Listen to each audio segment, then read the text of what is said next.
What's up, YouTube? It's your main man, AB the Hero. We are back with another live stream. Uh, like I always say, this one not gonna be that long. It ain't gonna be that long. I feel like I have to say that now, even if I anticipate being on here for a minute. I have to start off with saying it ain't gonna be that long. Who knows? First of all, let me say I appreciate y'all already being up and through here. You feel me? When I was actually sitting, I use the StreamYard to live stream, and I'm chilling here, and then I hopped on the StreamYard real quick. I've been sitting at the computer, and then I looked, and there was so many folks already in the chat. I was like, damn, let me jump on here real quick. So get some cheese. Let's see what y'all have some good stuff. Free AB, you feel me? First one of year. Ryan Fife, what's up, my guy? All right. Won all 3 jerseys. Ryan second, exactly. All right, but so we got a bit of a live stream for y'all tonight. So basically, what I wanted to do this evening is kind of go through some things that I feel like are myths, right? Things that have been coming up. So I posted that video with your boy Jello on there that hit about 300,000. I was like, whoa. But I read a lot of these comments, and what I'm seeing is a lot of folks think they know, but they really have no idea about a lot of stuff, right? And you learn a lot when you start looking at the haters and you start looking at the folks who support, and through all of that, most folks just be like, most folks don't know as much as they think they know, or they, and so what I want to do is I have a few things that I want to talk about, but then y'all know how we do. We're gonna open it up. Y'all can jump on. We can discuss. If you got some other things, you can throw them boys in the chat, and we'll talk about it that way as well. And obviously, I can imagine that even if y'all watching this live or with the playback, that I will give you some context of where I feel like a lot of this information that I'm going to share come from, you know what I'm saying, and my experience, you know what I'm saying. So I rocked with the JBA when that was going down, you know what I'm saying. I did the commentary and all of those things. So I had some opportunity to kick it with LeVar and Mello, Jello, and all of them, travel the United States, travel Europe with them, and watch them hoop a ton. That's why I would say for a long time, especially when it comes to Jello, and that's why I'm so excited. I think my last 4 or 5 posts been about to do Jello just because I'm so pumped for him and his opportunity with Detroit. But there were so many misconceptions around him, and now you see him with his opportunity in Detroit, and folks are acting like they've been on the Jello train this whole time. And to me, it's crazy, you know? And so if you've been rocking with this channel for a long time, I have been telling folks that the reason why Jello hadn't gotten his opportunity was not because of lack of talent, but it was legitimately a lack of opportunity. Man just really ran into some bad circumstances from the UCLA situation. The situation had a terrible ankle injury for a while there. And so it's just those type of hurdles. COVID stopped his last opportunity. So a lot of folks are like, man, if you haven't made it to the NBA, then you're just not good enough to be in the NBA. And what we're starting to see is that it's not. I mean, that was not true. That was a myth. And I'm glad that my dog Jello busted that. And I'm hoping that what we get from him in this opportunity with him over in Detroit is, for one, I'm hoping that we at least get to see my dog knock down some threes in preseason and have an opportunity to make the squad. Also, I'm hoping that we at least then I'm hoping that he at least then gets a chance to play in the G League and legitimately get a full season under his belt, right? So you go back I don't think that the man's played a full season for a while, right? The Chino Hills, the last season, he had those ankle injuries where it started, and he missed a lot of that time. Went to UCLA, played a preseason game before getting up out of there. Played about half of the LKL games or joined the season halfway through the LKL stint, and then ended up leaving before that season even ended, and then joined the JBA, but he joined the JBA halfway through the JBA season, you know? Then they went to Europe and they did half the JBA Europe tour. So this legitimately is my biggest hope for him, is that he just get a full season of basketball, right? Hopefully no injuries, none of that BS. And even if it's in the G League, that he plays from game 1 to the end of that season, or at least the majority of it. And so that's one of my big kind of hopes for him. Let me see. But as you can see, man, we've been watching a lot of that Jello footage on the channel. And it's really been a mixed bag, man. I think that first day we got a couple clips. Troy Weaver likes LiAngelo, OKC Blue, and Detroit. See?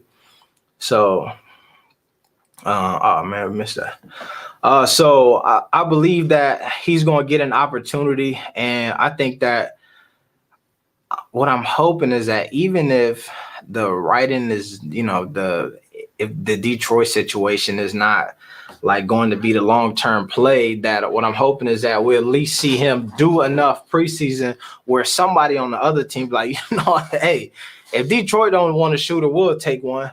Because I think that that's the undisputed thing that folks believe that Jello is going to do, is knock down shots. And I agree. I think that that's going to be his bread and butter, being able to play some defense.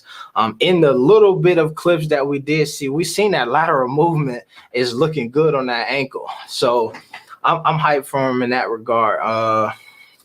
Let me see, man. So one of the things that I also wanted to talk about that I feel like is a current event that like needs to semi be discussed is my man Mello.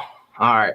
So this video here has been circulating through the internet as of late. I'm gonna pull it up for y'all. And I gotta give my take on this right here for you.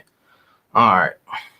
So my man Mello, ice mouth, VVS diamonds. Godly, you know what I'm saying? Crazy. And this got some like mixed reactions on the Twitter, on Instagram, like just everybody. A lot of folks, they seen this and they thought to themselves, see, this is why athletes go broke. And what I will tell you is that there is now there are athletes who spend a ton of money on jewelry and all of that stuff, and it ends up hurting them in the end. But the difference between what we see now in the social media era, right? And this is the thing that I wanted to point out, because I say this a lot on this channel. And it's like I said, you rock with the kid, you've been around for, you know what I'm about to say. If folks show it to you, there's a reason why they're showing it to you. So where the original post came from, Mello posted, said, hey, go check out this dude's page who got me right. If he say, go check out this dude page who got me right, that means one thing to y'all. That means my dog got the discount. So don't think that my dog about to go broke because he went and got the iced out mouth. Somebody said, yo, Mello, we'll get you with the iced out mouth. All you got to do is post us, send some traffic your way. And I'm telling you that if he didn't get it for free, damn near got it for free. If you look here in the comments, Bleacher Report is saying check your DMs. That's because they saying we want to repost this and we want to get your permission for it. Lethal Shooter, you see all of you can check the blue checks. Now watch this here. Let me show you one other thing. All right, you come out of here.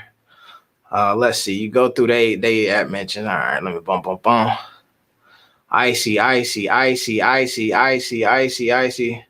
Oh, I went down. But basically, Sports Illustrated reposted this. A ton of other folks reposted this. So what I say all that to say, they got their money's worth for that. I don't know how much it cost, man, but I can guarantee you that the promo that they got from this was worth whatever the cost of this piece was.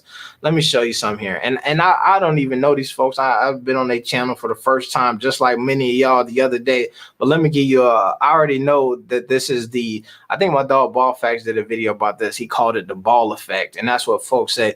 Let me show you this. This video, 175,000 watches, views, 6,000 comments. You come over here, 31 comments, 29,000 views, 16,000, 15,000, 12, 11. So what I'm telling you is that when you give my dog a grill and then that video that you post get 175,000 views on it, Sports Illustrated and all of these folks pick up, my dog not going broke. All right. Trust and believe that if it wasn't free, it damn near was free. But he damn sure probably didn't have to pay a dime. He got to promote it. 5 million followers equal. Exactly. And that's here it is. You said that. It's not that it's, yeah, and that's what I'm saying. It's not that it's free, but it's not money being spent here. So when we talk about myths, let me just, that's one of the things that I wanted to bust for y'all for a second. Don't get in caught up in that hype. My dog is super young and he got a solid team behind him right now that's making sure the bag is going to last a long time. One of the other things that what's good with Jello Pels, new G League squad. What's happening? What's happening, man? My dog KJ, man, I'm gonna have to get you on here a little bit later, man, and talk that talk. Let me see. Let me pull this off. One of the other things that I want to talk about, and this is a older issue, you feel me? That has come up several times, and in this episode of Mythbusters live, I wanted to bring this up. My guy Lonzo Ball, many moons ago, he was on one of these podcasts and he is talking about the sneakers. And let me see, I'm gonna try to find it, man. All right, here you go. They got a bit of the clip here. So he was on the podcast here. Dang, and I gotta stop this one here. So he was on the podcast with Josh Hart and those guys, right? And in that podcast, he got to talking about the shoes, and folks started running off with this. And it's so crazy because I still see this in my comments to this day. To this day, it show up in my comments. So what I want to do is, I'm not gonna play this whole clip because you know ESPN, they be hitting your boy sometimes with them claims. So I'm gonna play here. But all right, so you got the Josh Hart. Oh, and on teammate clip. All right, let's.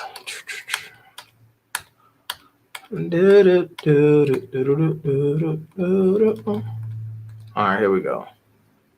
So I'm gonna play this for y'all, and y'all should be over here. Actually, let me throw these on. Bam. Okay, so check this out. Listen. Lithuania was very depressing. I went there too to go visit him. I wouldn't do it again. I will say this to y'all. I went to Lithuania, and Lithuania is a little bit depressing, but they got their decent spots. We was out there in the middle of nowhere, Rassini, a little like koi fishing pond, but Lithuania was I had a good time, man. Met some good people out there. They got some shooters out there though. Man, it's like, you been there?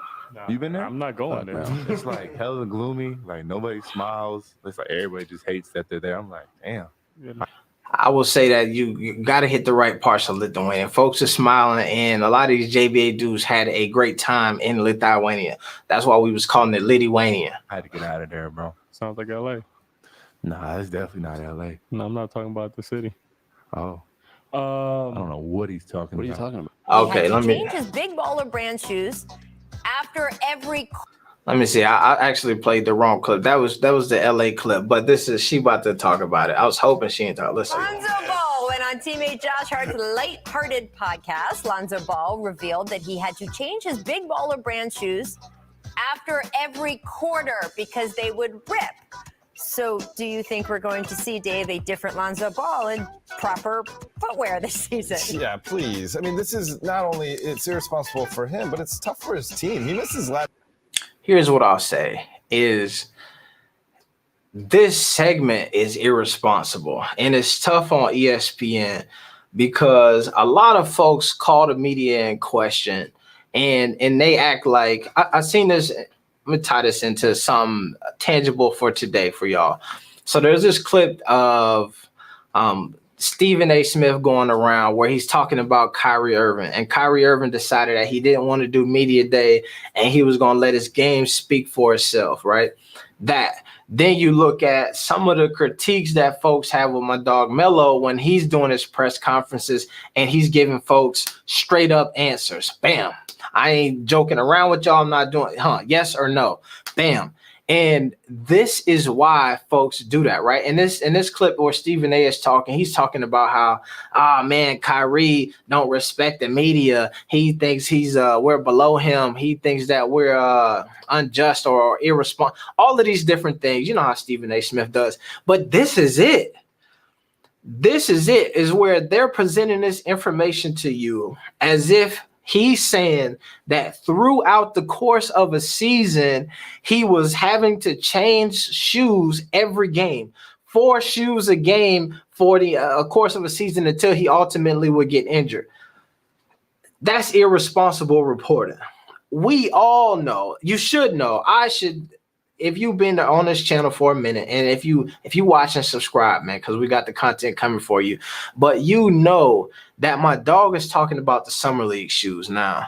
And I'm going to do here is I'm going to pull that up because there's a difference. So when the Big Baller Brand stuff first dropped, they had the original ZO2 that came out, and it was the prime joints, and then they ended up remixing them. Let me pull them up for y'all, man. ZO2 shoes here. And there's a big difference. And I will tell you that you can look at these shoes and these shoes look like they got them off Alibaba right here. Let me see. And no shout out, no hate to Alibaba, because one of my guys is heavy duty on Alibaba. He be rocking with the channel for a minute. And you know, I mean, they do good business, but I'm saying, like, if you were talking about, obviously these shoes not holding up for the NBA long term, right? So this original shoe here, you see him here, this one, the black ones, all of these were the ones that he was wearing. And these shoes, they probably spent maybe a month getting these shoes turned over and ready for a summer league, ready for the draft and all of that stuff. Not a lot of research and development went into these shoes. Now, what I'm telling you is that what these folks are doing is irresponsible, is because they're trying to make it seem like not only are they selling you an inferior product, which the consumer actually never even got these shoes, right? Because if Lonzo Ball is wearing a pair of shoes that's tearing up his ankle, why would you wear them? So that while they're taking a shot at him, they're also trying to tell you, don't go buy that shit. Truth of the matter is that is not the shoe that actually came to market. It was this shoe. This shoe here is the remix. These shoes held up well. Now, what they won't tell you is, oh yeah, I heard that Jello 6'9". That's a fact of Mundo. They don't trust them.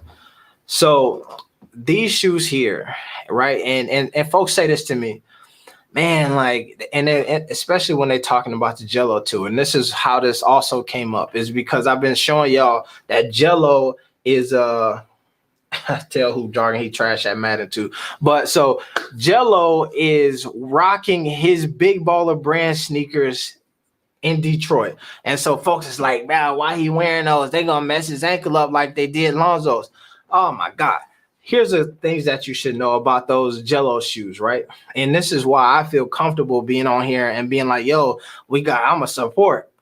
Is that those shoes were designed around the time when Jello was having ankle issues, right? So they designed those shoes in order to support his ankles. So the reason why he probably still rocking them shoes to today is because they were crafted for his foot. Now, when I'm telling you that crafted for his foot, you think like, well, that's a lot of research and design. Yes, the folks who created the chassis, who helped design those shoes and bring them to life, it's not some off the rack stuff that you can go get. It's from the folks who created Brand Black. Let me pull this up for y'all over here. And so this is what I'm saying. So I'm trying to walk y'all through this so we can bust all of these myths, so then you'll have the information. So then when you get into these conversations with people and they say, but what about the shoes? You got the answers. And truth of the matter is, because folks hit me all the time.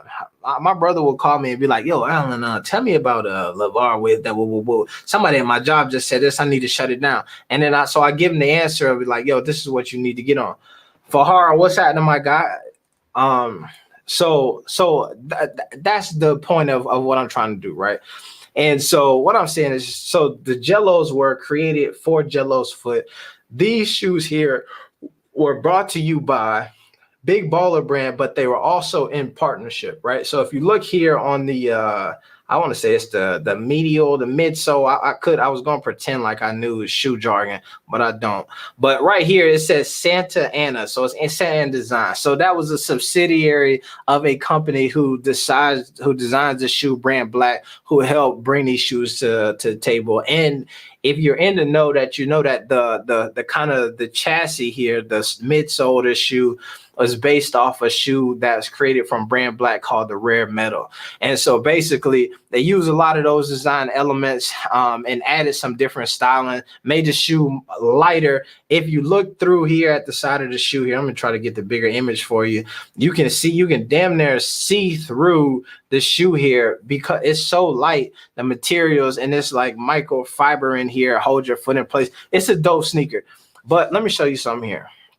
Also, part of the reason why you would think like, damn, so if that's the case, if these are reporters on ESPN and they get their money from giving you the news and being honest and all of that stuff, you think to yourself, why would they lie to us?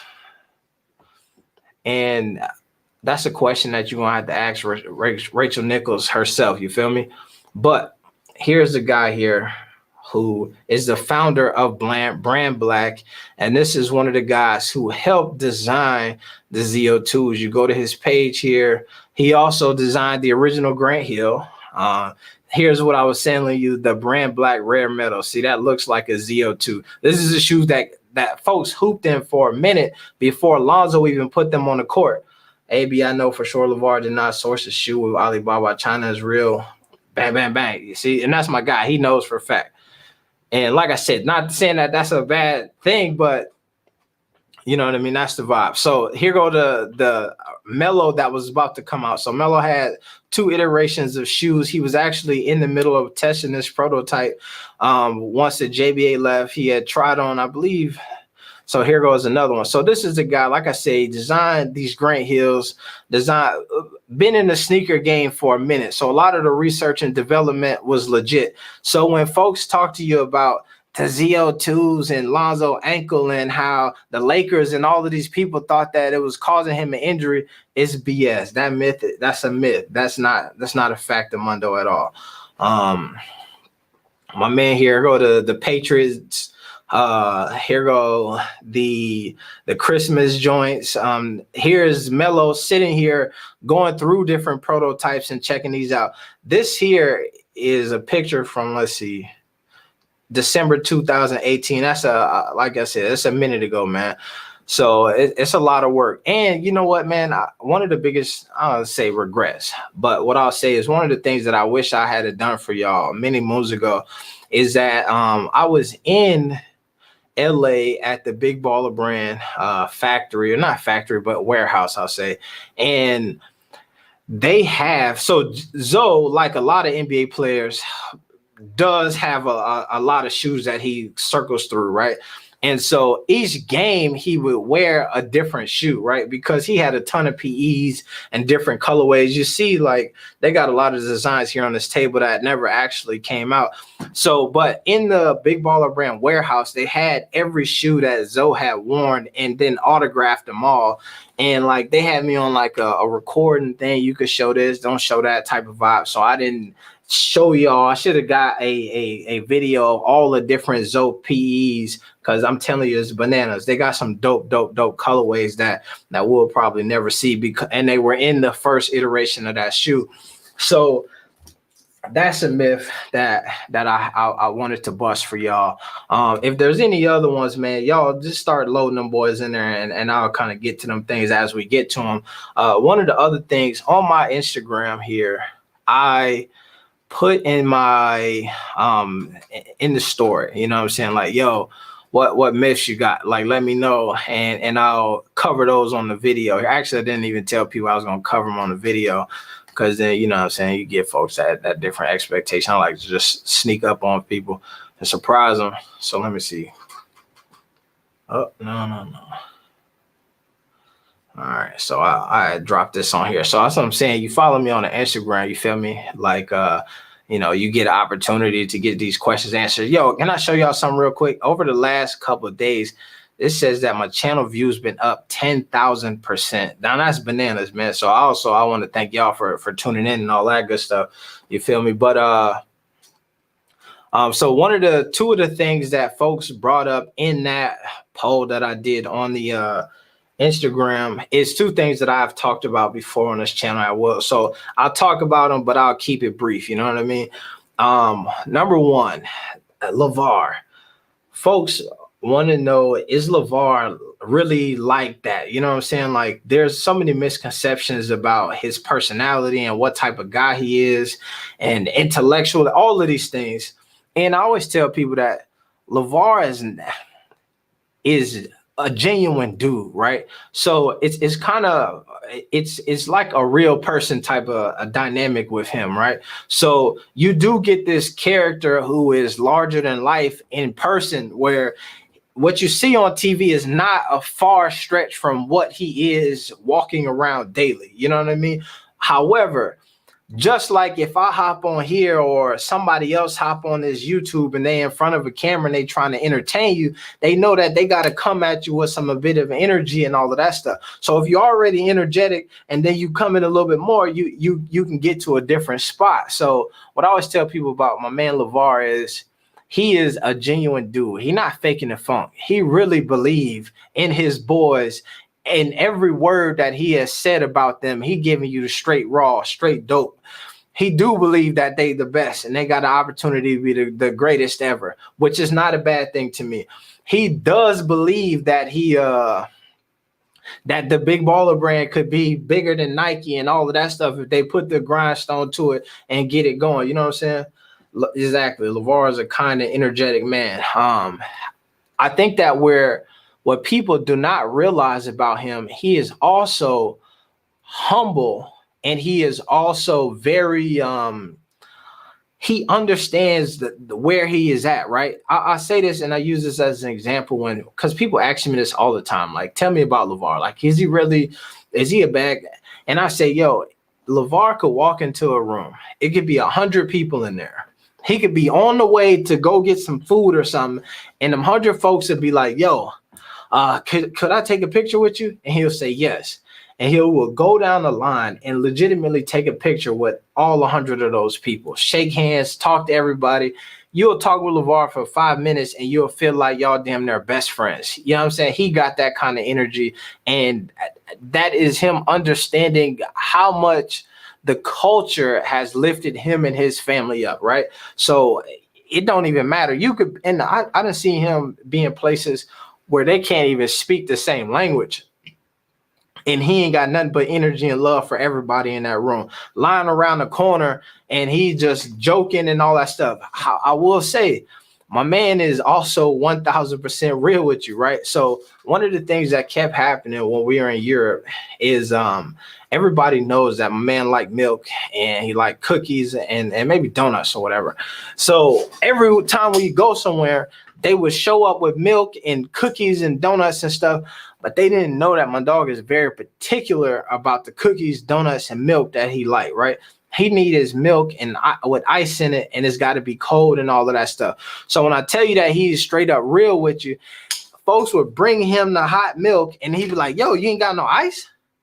And he'd be like, yeah, well, thinking he's joking. He'd be like, nah, bro, I'll drink it, but y'all got to come out here with some ice or something in it. And Europe is so weird that they don't put ice in their stuff. So there's a lot of people who are like, what, you for real? We went and got the cookies? And you're like, bro, I'm not drinking no hot ass milk. But it is a cool dude, man. A cool dude, hella down to earth.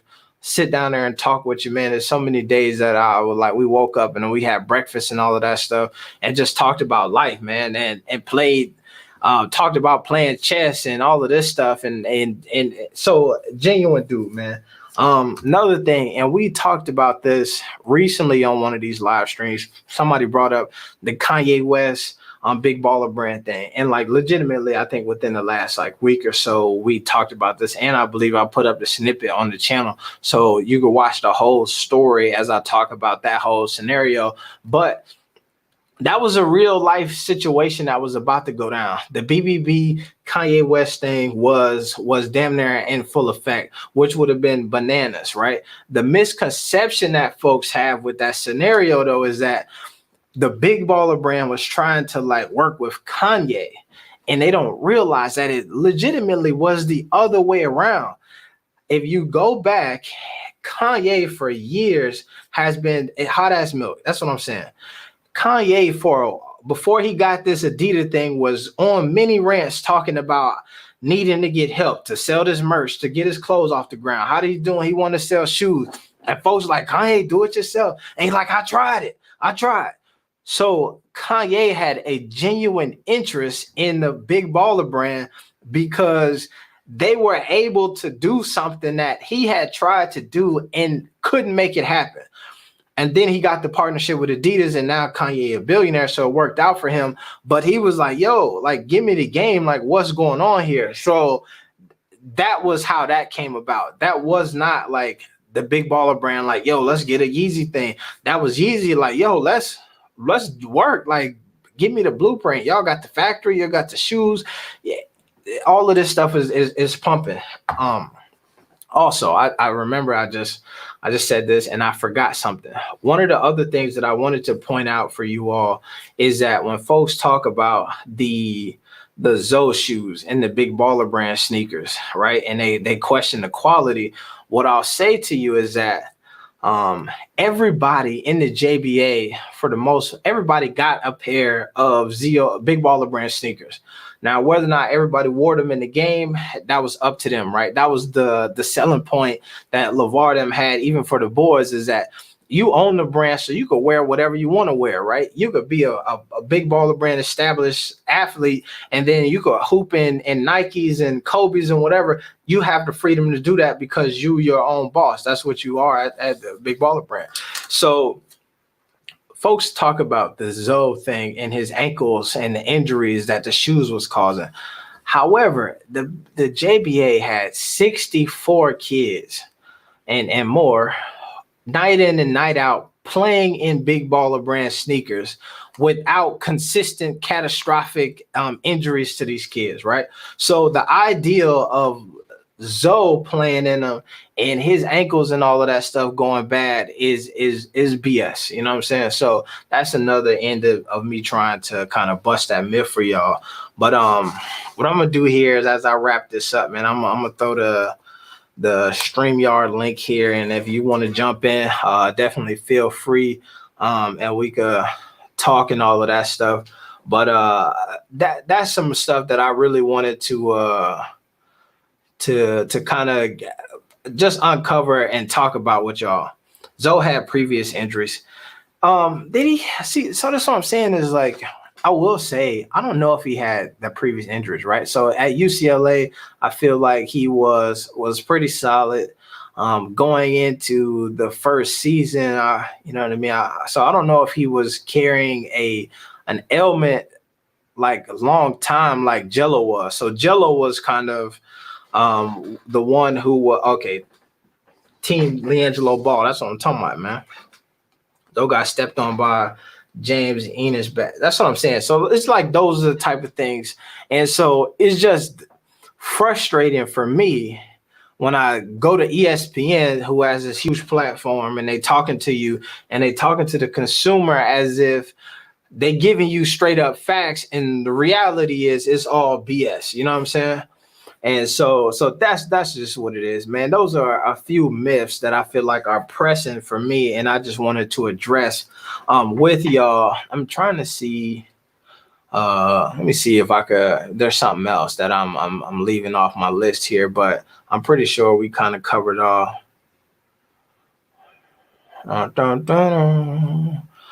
And so what I will do is I'll go back, since we're talking about Team Jello here, is I do think as I look through, so we've been posting that Jello footage as of late, right, from training camp. And I think that obviously where he's at in the roster does not it's not in a space where he's getting a ton of reps. Like he with the first team and the second team, they really like he's a guy Exhibit 10 contract, which basically means that they're putting him in position to go ahead and play on the G League squad, right? So we got you here. You sign with our G League squad. You get a $50,000 bonus, is what folks are saying, and you kind of getting prepped for that. Like that's the determined role, right? And so folks understand that in order for him to make this Pistons team, he's got to be like pretty damn near lights out, you know what I mean?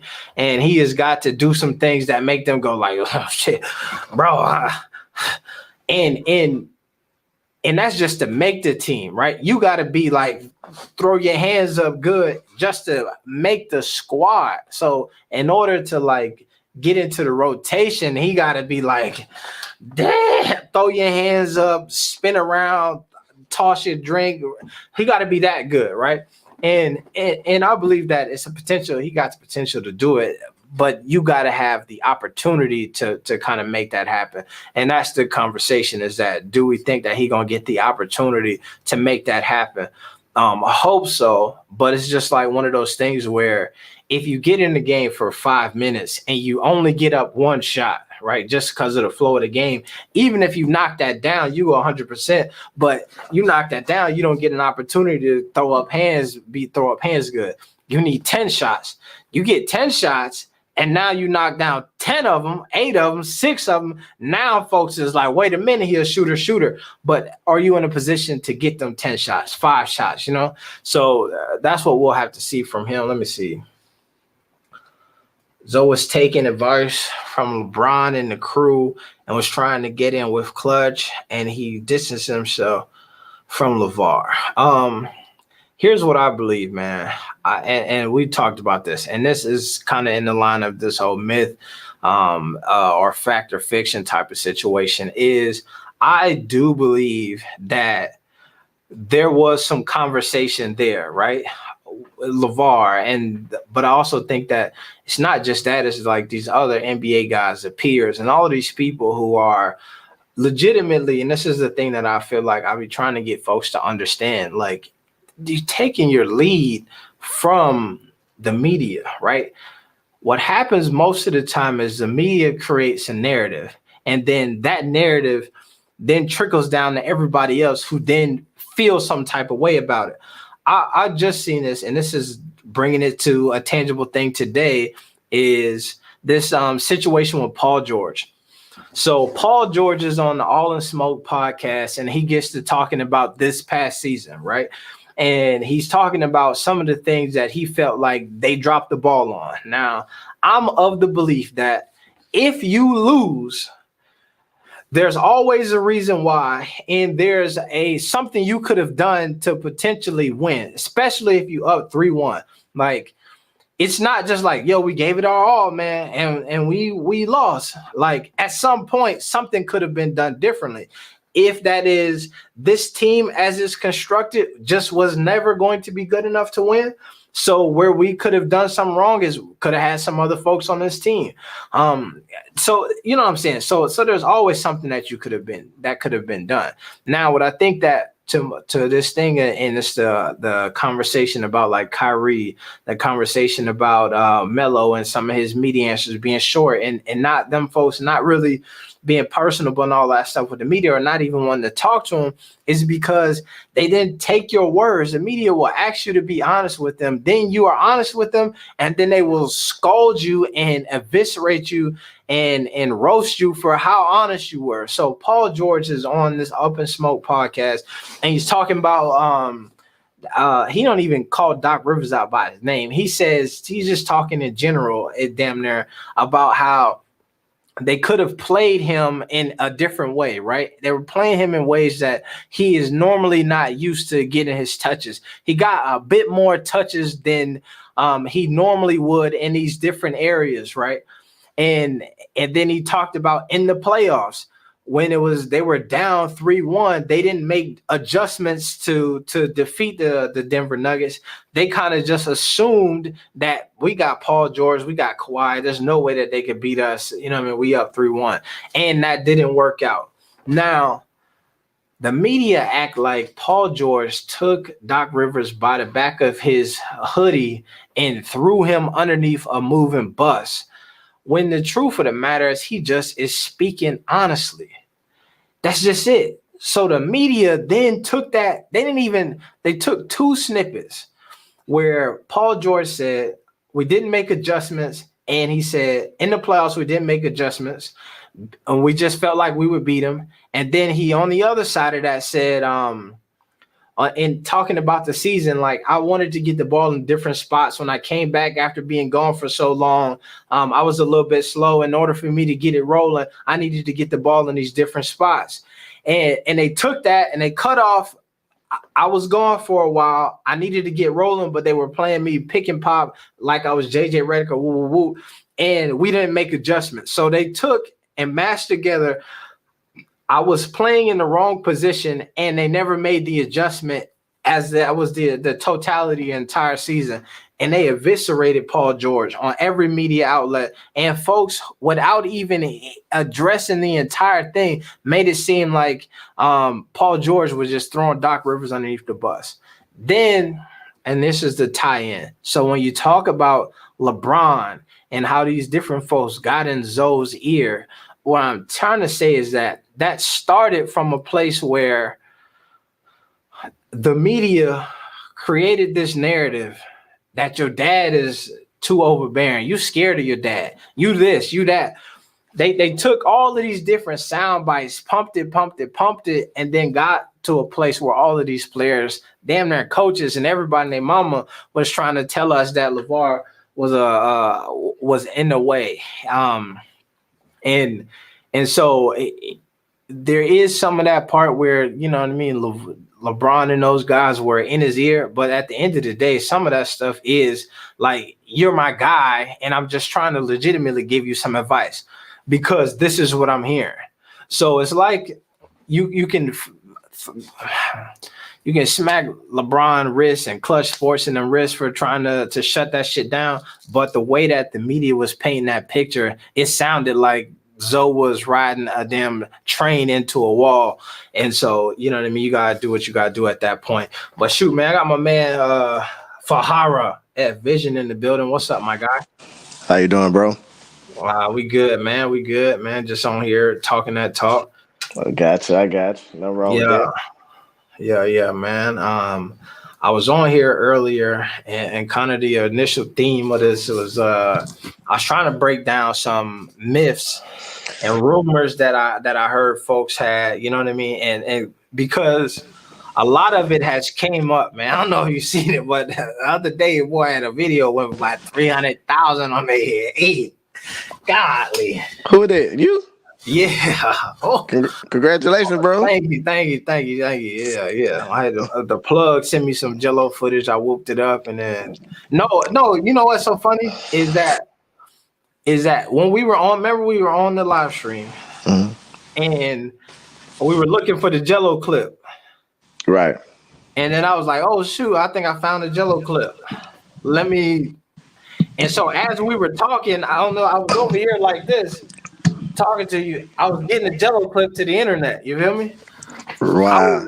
I was moving. I was getting it up there so fast. I didn't even add no sound to it or nothing. You feel me? Yeah. The sound. People was in the comments like, maybe it got copyrighted. They had to remove music and all this stuff. And legitimately, that's what it was. But that thing hit 3 kind of godly. Hey, So no wrong with that, man. yeah, nah, this shit was love. But so from that though, I have been getting, you know how that is. Anytime you get them views or them eyeballs, you start to get the different opinions. You know what I'm saying? Mm-hmm. So I started getting a lot of these different myths and folks trying to tell me that about the shoes and about Jello and about Whoop and Mello and all of this stuff. So I wanted to just kind of talk through that and address that stuff. And I wanted to ask you, what do you are there any rumors or myths about the Big Baller brand that you have heard has come up in conversations or like that you hear a lot of people kind of talk about? The myth that I don't like the most that I've heard many people talk about is when Lonzo said he wore those his ZO2s and he used to have to change them every game. Every but this is the thing, like that's a true story, but it wasn't the shoes that came out. People don't understand that. Yeah, like that was the first version of their shoe. The remix is the shoe that people got that ordered. Y'all got the remix, so it really don't make it sucked that that everybody took off with it. Everybody took off and ran with it. You know what I'm saying? As he was talking about the shoes that he had on in the games. No, Real Metal made those shoes. You know what I'm saying? They are very credible when it comes to the shoemaking game. And what's crazy is I seen you talking about it, so I want to bring this to the forefront. These some Real Metal. These are the Real Metal. Yeah. You know what I'm saying?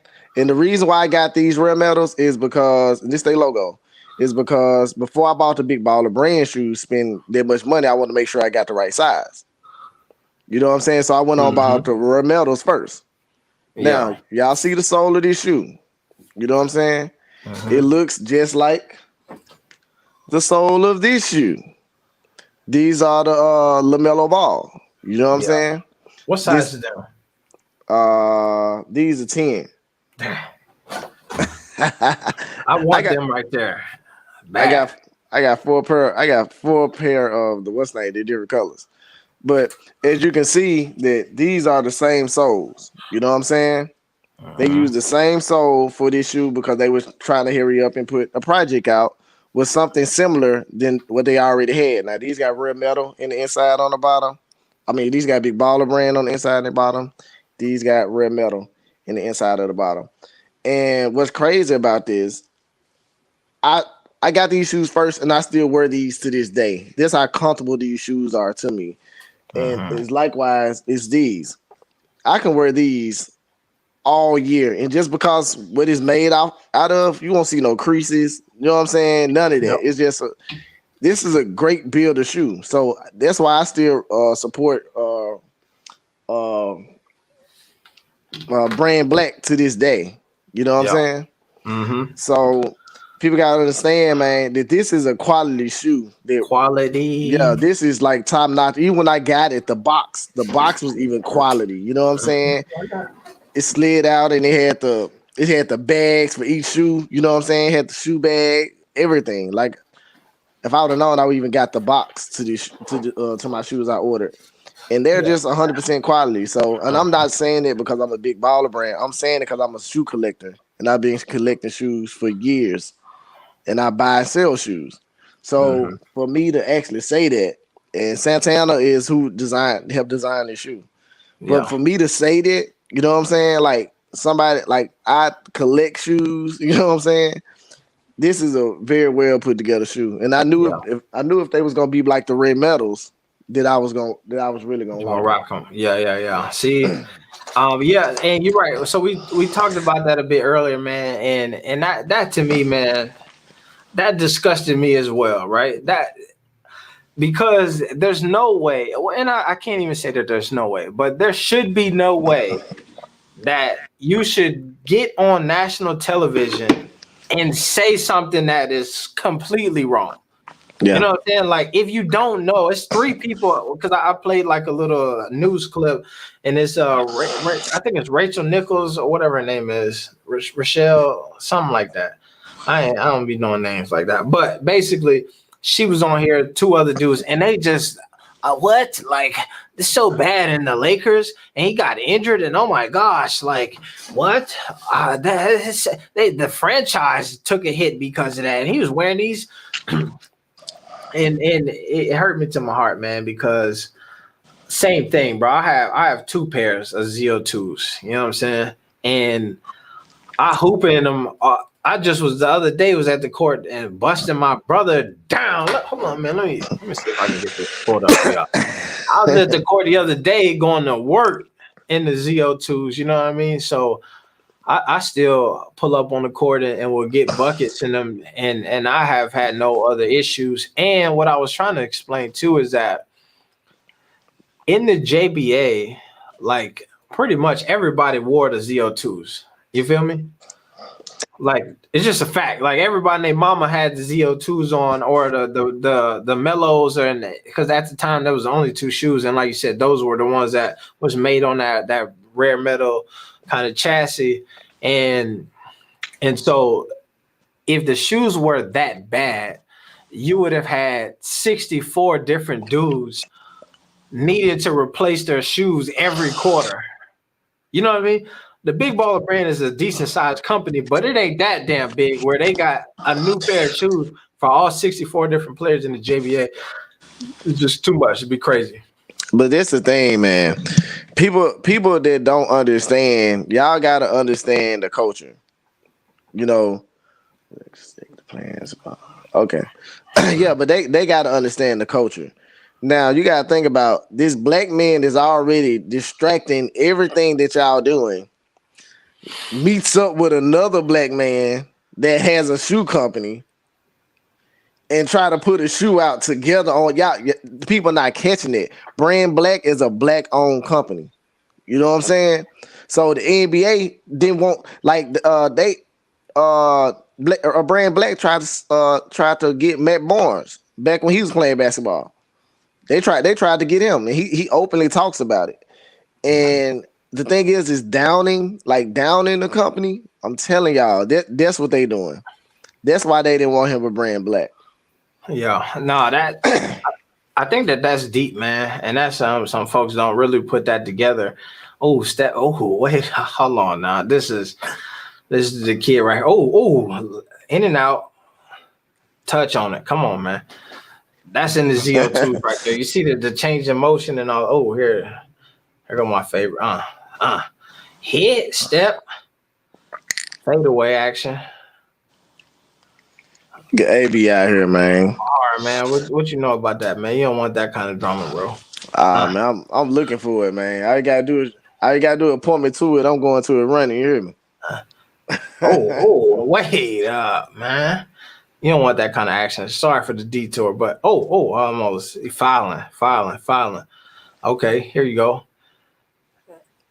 It's like that. But all right, I had to pull it up real quick, man, for the culture.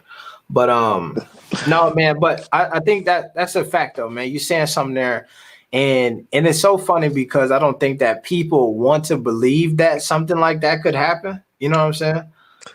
But it's just the world that we live in. Like, it's a paradigm shift in not only like the finances of those 2 people, right?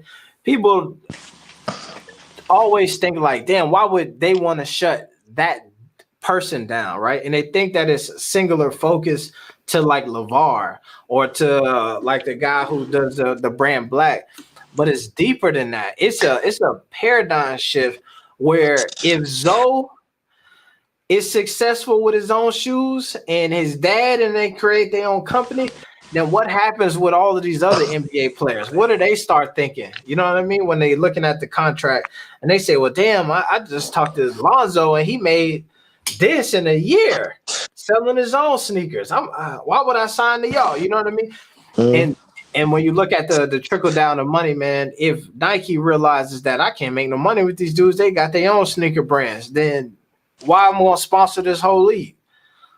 So, you know what I mean? It's just those little things, dots connect that incentivize a lot of these decisions. Same shit why ESPN at some point, they legitimately would be saying on a show where this one guy would come on, I forgot his name, the ESPN sneaker dude, and he'll come on and he'll have some Adidas. I seen it. He'll be talking about all these different shoes, and the Rachel Nichols will be like, nah, we're not giving LeVar no more free press over here. And won't. So it's just that type of thing, man. You think that you're really getting news, but it's like I always say, if you're seeing it on television, if you're seeing it in the social media, and it's because somebody felt like it was important for you to see. And it's probably important for you to see because it furthers some type of agenda, you know? And that to me is something that I will say I learned a lot when I was traveling with them, right? When you look at what pieces of information actually get to the consumer, whether from all different parties, you know what I mean? From the brand, from the sports outlets and all of this stuff, about how much stuff information that they actually have and how much they share with you, man, is so interesting. Yeah, I mean the reality. See, the thing is, when I bought that brand black shoe, because I looked at that shoe and I saw people online, all the YouTube videos. This a brand black shoe, blah blah. They just taking this shoe. So I said, before I buy this shoe and spend this money, I'm gonna go ahead and get these brand black joints. Yeah. I'm gonna check them out and see if I like them. I wore those shoes for the first week, and I knew after wearing this shoe for a first week that Big Baller Brand was gonna have problems. I knew it because it's high quality. Like, it's literally high quality. Mm-hmm. You see what I'm saying? And the thing is, the masses, they're gonna listen to what the people say on the TV because they can't afford the shoe. You know what I'm saying? Or they don't want to buy the shoe. So it's like, now you only going off of what they say. Now, when I think about that situation with but the reason why what upsets me about when they talk about the ZO2 shoe is honestly ZO2. Like, he should have never said that. You know what I'm saying? That was the only thing in that whole interview that people remember. Yeah. You see what I'm saying? Yeah. Like, he should have never said that I had to change shoes. Or he, even if he would have said it, just won't say it, he should have said the first version of the ZO2s. He should have made it so that it wasn't the shoe that everybody's seen. Because a lot of people, you don't follow the Big Baller Brand, you don't really know about that first shoe. Yeah. But it's the tough part is what you're saying is it really doesn't matter. Any way that he would have worded that story, they would have gotten it the same way. You know what I mean? He would have said a version 2 is a shoe that he could have specifically said in Summer League, I was wearing this shoe and I had to change it every quarter. You know what I mean? And folks would have ran with it that way, right? Because what they don't even end up talking to you about is that he played 2-3 games in that shoe. And then that's when he started doing the thing where he was switching shoe brands every game. Mm-hmm. So they don't even give you the fact that he's literally talking about in 2-3 games, I had this problem out of an 82 game season. Not even the season, you know what I mean? Out of 7 Summer League games, 3 of those games, I was switching shoes every quarter, and then I ran out of shoes, and then I was on to something else. But here's the thing is that I agree. I can see how it's problematic for him to share that story. But I think it's one of those things where it falls back on how shady the media can be and why folks don't want to talk to them. Because as a fan, as a consumer, I want to know that story. You know what I'm saying? I find that hella interesting. What? That, you know what I mean? I remember that because everybody was speculating like what was going on at that time. Why are now all of a sudden you wearing different shoes, right? So around, you remember that time, the narrative was, oh, he must be shopping for a shoe deal, brands, other shoe brands, and he gonna test it out. And we come to find out that like that wasn't even what was going on. They intentionally, and this is what I always say, you get the information, and there's a reason why folks want you to have it. And they were switching shoes just to throw people off the scent, just so you didn't know they was having problems with that shoe. They started doing that, so you wasn't even thinking about, damn, is the shoe busted anymore? You was thinking like, damn, he must be trying to get the extra bag. See, this the thing, man. Like, they still would have gave BBB problems either way he said it. But my thing is, I would if I was to say that, me personally as a brand ambassador of my own, I'm not for to give you that information and not clean it up. You see what I'm saying? Like, I'm not for to give you this information that my first t-shirts, people wash them one time and they shrink.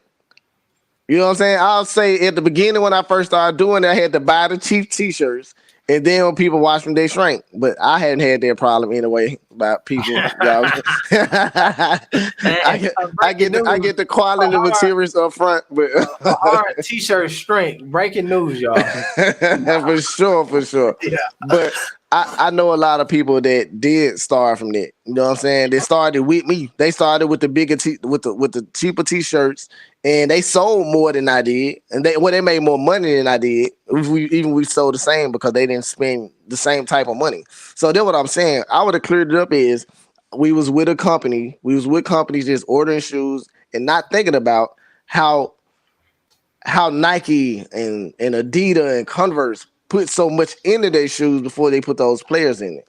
Now we got that together. We hooked up with Brand Black, and that's how you got the ZO2 remix. Like, I would have explained it, so the media would have no choice but to hate on the fact that at first I had whack shoes. You know what I'm saying? Not I currently have whack shoes. Have you listened to the whole clip? Because I honestly have not listened to the whole. Listen, I seen the whole interview. Okay, I seen the whole interview. And the thing is, it's like when he said it, it's like he said it and he didn't clean it. He didn't clean it at all. And I'm like, I'm waiting on him to get back to it so he can clean it up. And the media took it like he said it. Yeah. You see what I'm saying? So when I go back and watch it, I'm like, okay. When I'm watching it, I'm like, okay, they done moved on to another subject, but he got to clean this up. So he probably going to wait a little later. And it went off. Yeah, and he never. I knew it after watching it that they were supposed to take the narrow. It's all bad. Yeah. But it's just something simple he could have did. You know what I'm saying? But you know, he was halfway. He was already out the door anyway. We just didn't know it. You know what I'm saying? He was upset at that point for sure. Yeah, so he probably didn't have a want to clean it up. He probably wanted to see the brand fall. I mean, you and your boy, man, throwing them in the garbage can.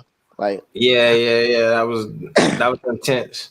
Hey, hold on, but real quick though. Hey, it's about 40 folks in here right now, man. I need y'all to hit the like button, man. You know what I'm saying? We gotta get 20 likes, 40 people, man. Go ahead and hit that boy. Yeah. Smash. Hit it. Hey, hit it like Jake Paul, man. I'm pretty sure they need their TVs and cell phones and laptops right now, man. Hit that thing like Jake Paul hit it, man. Y'all make sure to do that, man. But like I said, I seen you talking about that, and I wanted to put that atmosphere in the air. That these are real metal blacks. You know, this just a color scheme. I wanted the BBB shoes so much. I got a color scheme that I hated. Like you know what I'm saying? Because they didn't have the all black ones like I wanted. You know what I'm saying? So I don't know what they are, bro. They like a slick camo type. Yeah. You know what I'm saying? Like water type. Yeah. You know what? What's the name? Actually, LaMelo Ball first shoes is kind of this like a pattern like this with a different color. Yeah, the first version. Yeah, the first version of these. Yeah. So that's where they got the pattern from. I wanted them cotton candy boys, them blue and white ones so bad. I got the cotton candies upstairs. Yeah. What did they? I'm trying the cotton candy. What did they call them? I can't remember. That's what they call them, dude. I'm talking about the white and blue ones. Did they have a name? They probably is on the box. I ain't never looked at it. Oh yeah, but I wanted those when I got the because the shoe cost. I ain't got $500 for no sneakers. But when I was at, I think I told the story on here before. But when I was at the warehouse, they had gave me the Showtime joints, and I was like, dang, like I really want them. Oh yeah, Mellow, if I could get them, and they was like, they ain't have them in my size. I wanted them boys so bad, but I ended up getting all black ones.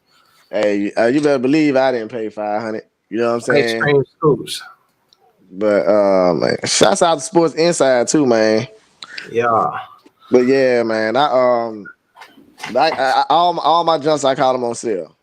Yeah. All of them, like, and it was an awesome sale. Yeah. Did you? How long now?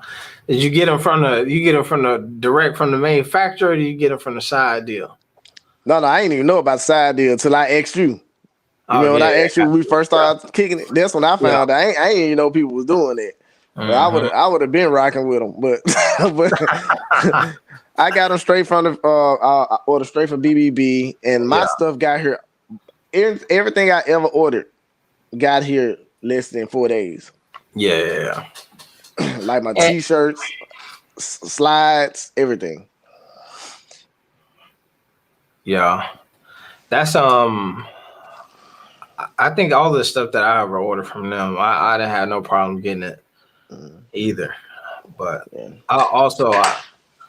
I feel like I got kind of blessed a bit to where I got hooked up with so much stuff at one point that like I still got shit in, like I showed you before, I got shit in the box over there. I ain't even open yet, man. In the bag. Just waiting, you know what I mean?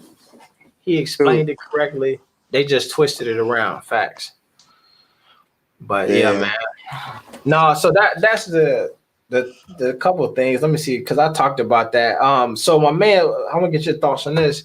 So I know you've seen this video circulate where my dog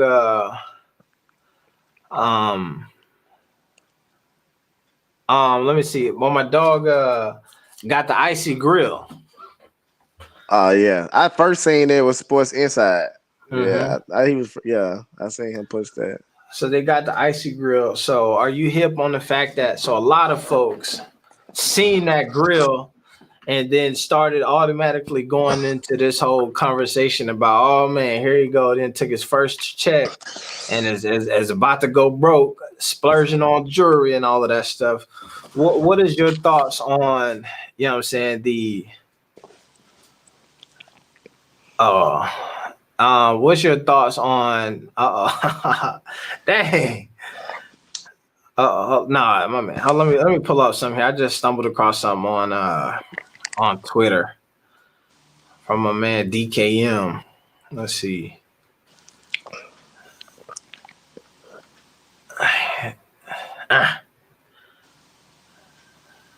LaMelo missing wide open layups in practice, looking like Bubble Zoe. Come on, man. Hey, what I will say though is he missed that layup, but the explosion and the athleticism right there looked different. I mean, they just playing, dude. They practicing, man. They probably working. They probably working on the play, not the shot. So everybody might be throwing up bricks just to get through the play. You know what I'm saying? Yeah, but you gotta finish that. You gotta finish it. But the quickness here look good to me. That man ain't fine. He's 6'8". He fine. Yeah. He could dunk that if he wanted to. Yeah, he fine, man. But to go back what you were talking about. So what was the initial question? I'm saying I was about to get on here and I got sidetracked when I seen that clip. Yeah, you was for to ask me something. Let me see. All right, hold on. Let me check something out, man. The word on the street is they done dropped some footage. Let's see. Oh, you talking about the grill? This is what you talking about? Okay. Oh yeah, sorry, the grill. Yeah. Oh, my bad. Let me pull it up here. Where did I see this at? Where did I see it at? I know Sports Inside. If you type him in, you probably see it. I'm trying to think though. There was a lot of conversation that folks were having, so I was trying to pull that up. Me first. Like for one, he's like in the South right now. So this one, you know what I'm saying? Like that's probably the introduction. They probably did that for him for free. You never know. You know what I'm saying? The jewelers out there. And for one, if he wanted to buy a grill, he could do that with his own money. He didn't need no basketball money for that. Grills don't cost that much money. Like say for instance, like you do got grills that's 24 karat, some type of weird expensive diamond and all that kind of stuff. And the most you'll probably be out of depends on who you get it from, like probably $8,000. You see what I'm saying? Yep. Like that man got $8,000 probably in his cash app. You see what I'm saying? Like dude, like what I'm saying, man, dude ain't hurting over getting no grill. And that may have been a $30,000 or $40,000 grill. It may have been, but it ain't gonna hurt his pockets. Yeah, the man pockets deep, man. You gotta think about when you get 5 million followers on Instagram. Instagram pay you. You know what I'm saying? Like Instagram pay you just like YouTube pay you. So y'all gotta understand these algorithms, how stuff work. And he getting money from the show, just money, just in general. Money is coming every way from him. He could have used one of his checks from the store, from the show, and pay for their grill. Just one of them. So yeah, man. Like I'm gonna get a full bottom grill, bro. Like full bottom, like diamonds and everything. And I bet you I ain't spending that kind of money. Plus I get my wholesale anyway. But but that man ain't hurting over no grill. Ain't no What's grill up, man? You got the wholesale on the grill? What you talking about? Dude, I do jewelry. My .com. Yeah, you want a grill? Let me know. Bro, I'm letting you know. What's up? Okay, we can work on it. I'm letting you know right now. I want the grill. That's what I'm saying. This all you gotta tell me. I can get my people. What they'll do is they'll send you the molding, and you do the molding yourself from home. Then I send it back to them. Let them do it, and pretty much go from there. That's pretty much it. Yeah. They just posted a Jello billboard on Twitter. Who posted it? I'm trying to find it on here. I don't see it. Yeah, but back to your question, he's not. He like I say, even if there was a $50,000 grill, he not hurting over $50,000. Yeah, dude 100%. And this is what I pulled up this for them, man, to kind of drive that point home. Is because you talked about a lot of the stuff with Mike the trainer posted it. All right, let me check it out. What's Mike Trainer at in here? Let me see. But this is what I was showing them, right? And this is why I was saying, like, and now this is a reoccurring theme. I might have to put this on a shirt. If they show it to you, bro, they want you to see it. You know what I mean? So that's tough on Twitter. Mike the Trainer, search NBA Central. All right. Let me pull it up. It's the live show, man. That's what you need. I need a producer, man, off the corner. Just man, because I ain't gonna lie, bro. I was doing this all yesterday on the other platform I got, man. I was hosting, so it's like I'm going in, switching this the whole nine, man. This is not real, man. Hold on, I got you. Let me see. All right. Oh, the Motor City. Come on, man. Is that real or that somebody bullshitting? Hey, it's on the Tron. It's on the Tron. Yeah, it's on the Tron. They got him back there. The Laker joint. Jello Ball getting billboards in Detroit. All right, that's via link 3. Looks like someone bought a billboard here in Detroit for LeAngelo Ball. Jello, Detroit loves you.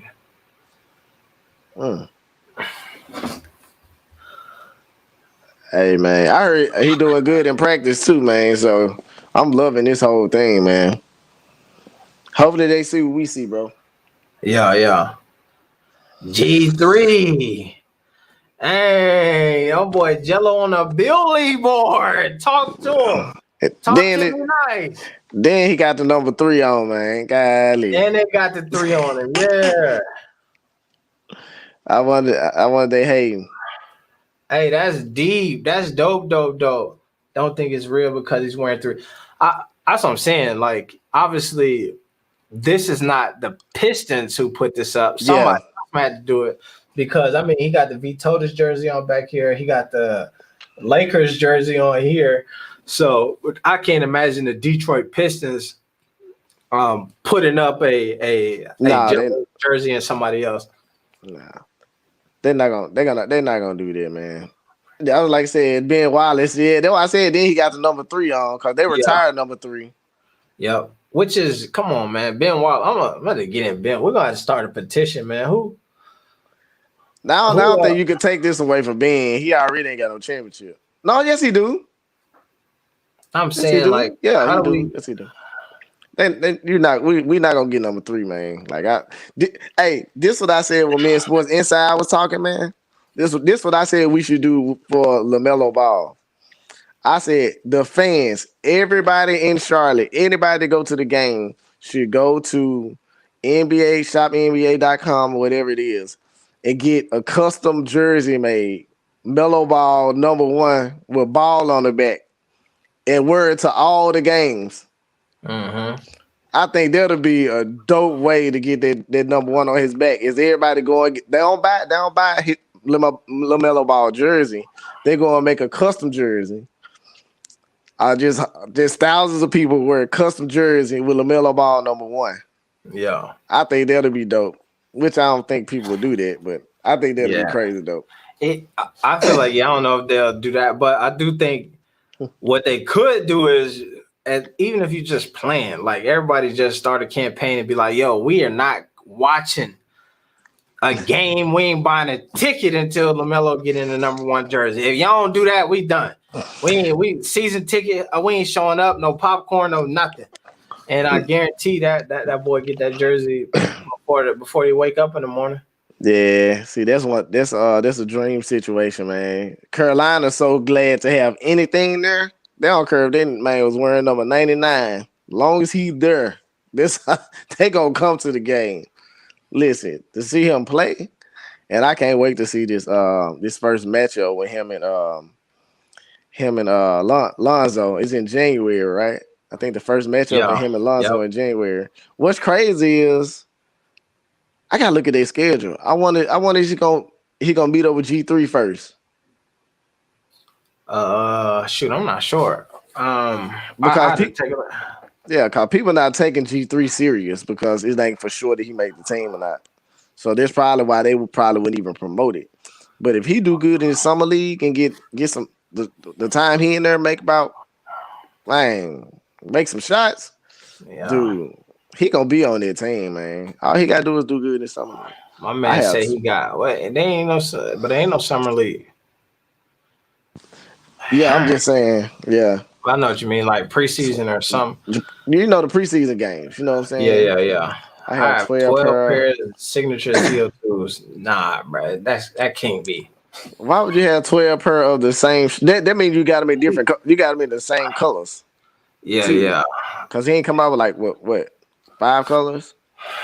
Yeah, but shit, you get 12 pair. I'm sure they'll send you some custom colorway. Hey, boy, this Warriors looking good. Did what? Boy, Kelly Oubre. I heard looking good in that Warrior uniform. Him and Steph and them. No G League either. Yeah, man. But I'm just saying, they got the preseason games. You know what I'm saying? So I know that he gonna get some kind of time because the 2-way players get time on preseason games. Yeah, hopefully not. But shit, that's what I'm saying. Right now, he's not even on the 2-way contract the way it's looking like. This nigga. What was I gonna say? Damn, I forgot, man. He practicing with the team. That's all that matters to me. This is what I was gonna say. All right, so as of right now, I need to follow up, but I'm supposed to. But my people is trying to be at Melo first home game. Okay. And in Charlotte. Yeah, in Charlotte. So, but the night I don't know now, because what I realized is that the night before he played his first game versus Zoe in New Orleans, and then the next night it's a home game in Charlotte. So my guy, Coach Doyle Balthazar, live in New Orleans. Like the LA Ballers coach, he was on here the one time. He live in New Orleans. So part of me would rather just go to New Orleans to that game and hang with them, and you know what I mean, and touchdown to go to the game. But all of the folks who like would work the JBA and did all of that stuff, they trying to go to Melo first game in New Orleans. So depending on how I look, I might mess around and take some time off work and road trip from New Orleans up to, you know what I mean, and back to back it. Well, I put it like this, man. I wouldn't go to a game until I know that he's starting. Like if it's for sure that he's starting and he for to get that, yeah, I go. I ain't for the pay. I'm not for the pay to go out of town and then go to the game, and then I get there and he not playing. Who? Melo. Oh shit, bro, he playing. Come on, they ain't crazy. Yeah, I'm telling you, man. In the regular, now in this preseason, they might do it all kind of BS. It's the same thing that in Illawarra, right? When he went to Illawarra Hawks, some dude and he legitimately deleted all of his posts because he knew he was on bullshit. He was betting people. This dude, Lake Show or whatever his name is, he was trying to take $100 bet that Melo wasn't going to start at no point during the season in Illawarra. And then Melo started the first game and every other game after that. You know what I'm saying? So what I'm saying is that I don't care what this coach trying to tell you. We're going to slow play it. He got to earn his minutes. Ooh, all of that BS. There is not a way, ain't no way in the history of basketball in America, in this planet, on this earth, inside, outside, around about, from the moon to the stars, from the core to the crust, that there will be a tip-off of a basketball game in the regular season and that LaMelo Ball won't be starting, especially the game where he play go head-to-head with his brother. Yeah. Zion. But yeah, I get what you're saying. The NBA, who's the commissioner right now? Silver. Is Silver, Adam Silver?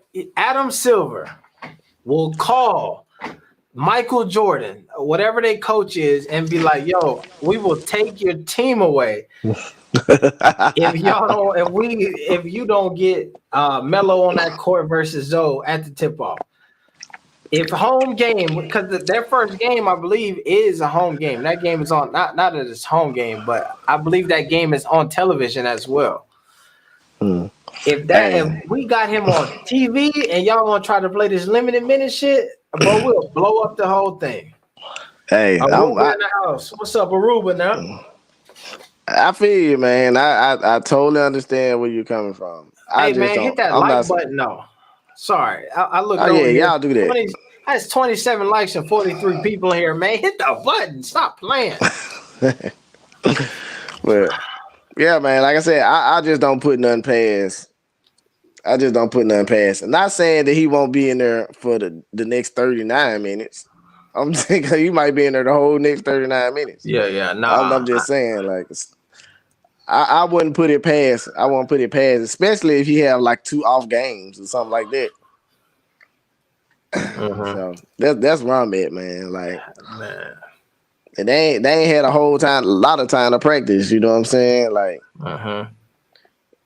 So like I said, like he got to learn these plays, man. He still got to, even if they start him, like, cause you gotta change plays every season. Cause you got teammates that was on their team last year. Now they competitors. You know what I'm saying?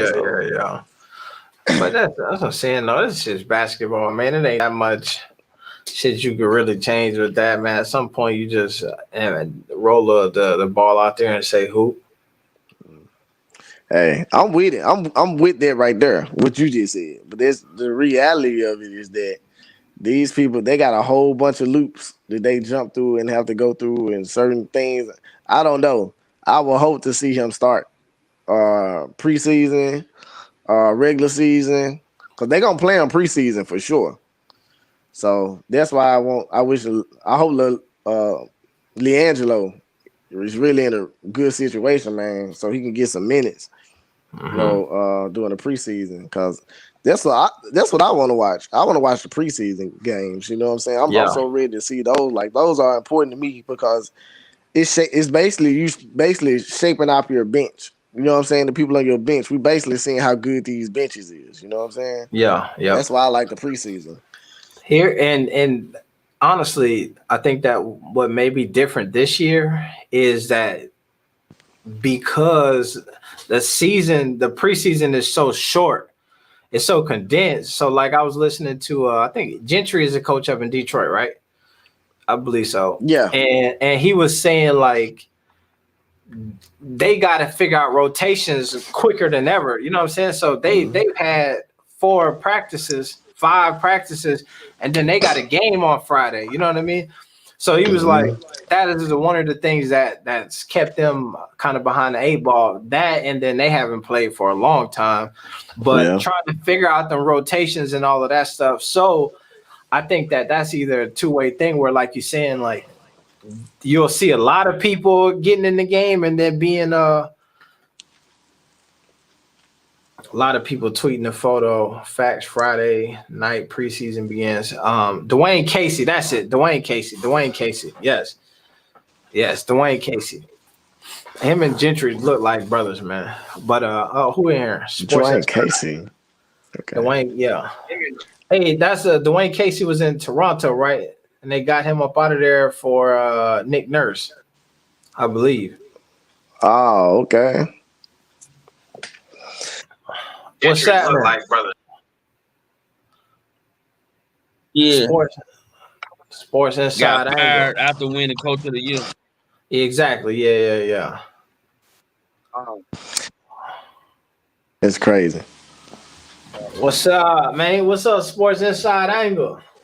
What's good with y'all fellas? What they doing most good at, man? I'm finna watch how. Let me show y'all how the game work, man.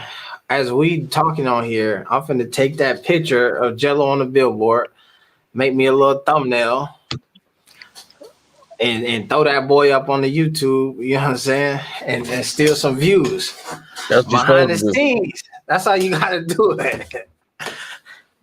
It's all in the game. It's in the game. Yeah. You got You gotta get it while it's hot. Hey, got it. Strike. Snipe. Man, live. Let me find this. Man, I've been listening to y'all, man. But you know what I'm saying? Like, hey, I'm with y'all on this. Jello, they gotta give him some PT, man. But here's the thing. So if it was a publicity stunt, right? Yeah. Then why not just be showing him like crazy during this part? 100%. So for me, I'm looking at it and saying, okay, so he must be in there working kind of hard, you know what I'm saying? And they gonna give him a fair look. That's what I would say. And he makes the team, he would have earned it. I'll say that for sure. Nah, you're right. And I think in my last video, I said that is it a plus, but I don't think it's that. I think you're right. I think that they really trying to do their best at treating him like you're the last man on the roster, despite what your name is, despite whatever, because they social media can be lit right now. Right, and that's what I'm saying. Yeah. If that was the case. And I think too, and this is what I was saying too. I think it's a twofold situation, right? Where they social media could be lit, but then it would overshadow their like Killian Hayes and all them dudes. Yeah, exactly. That's why they didn't even let the ball start rolling. I already know though. I wouldn't do it either though. I wouldn't do it either. And not unless I had drafted him as high as I drafted LaMelo Ball. But you see, they slowly but surely easing in. They making LaMelo Ball the focal point. So to me, what that's showing is, you know who calling the shots. Michael Jordan calling the freaking shots in Charlotte.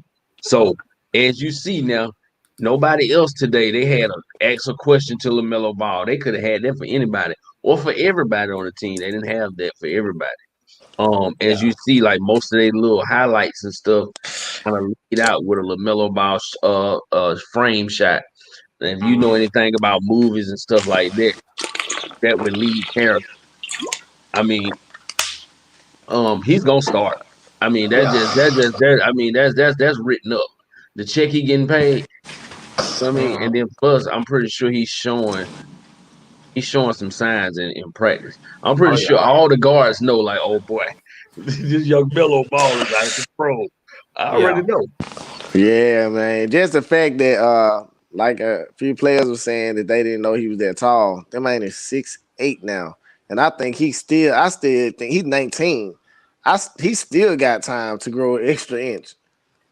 Yeah, he might end up being 6'10". I hope he stay around 6'8", 6'9", though. Because as you get taller, you lose your mobility. You lose a lot of your wiggle. Yeah, but like I said, he's 19 though, man. It's like it'd be nice if he could stay right around that 6'8", 6'9". Dude, I would love to see a 6'10" Melo Ball, him and KD going at it. Man, I love to see it.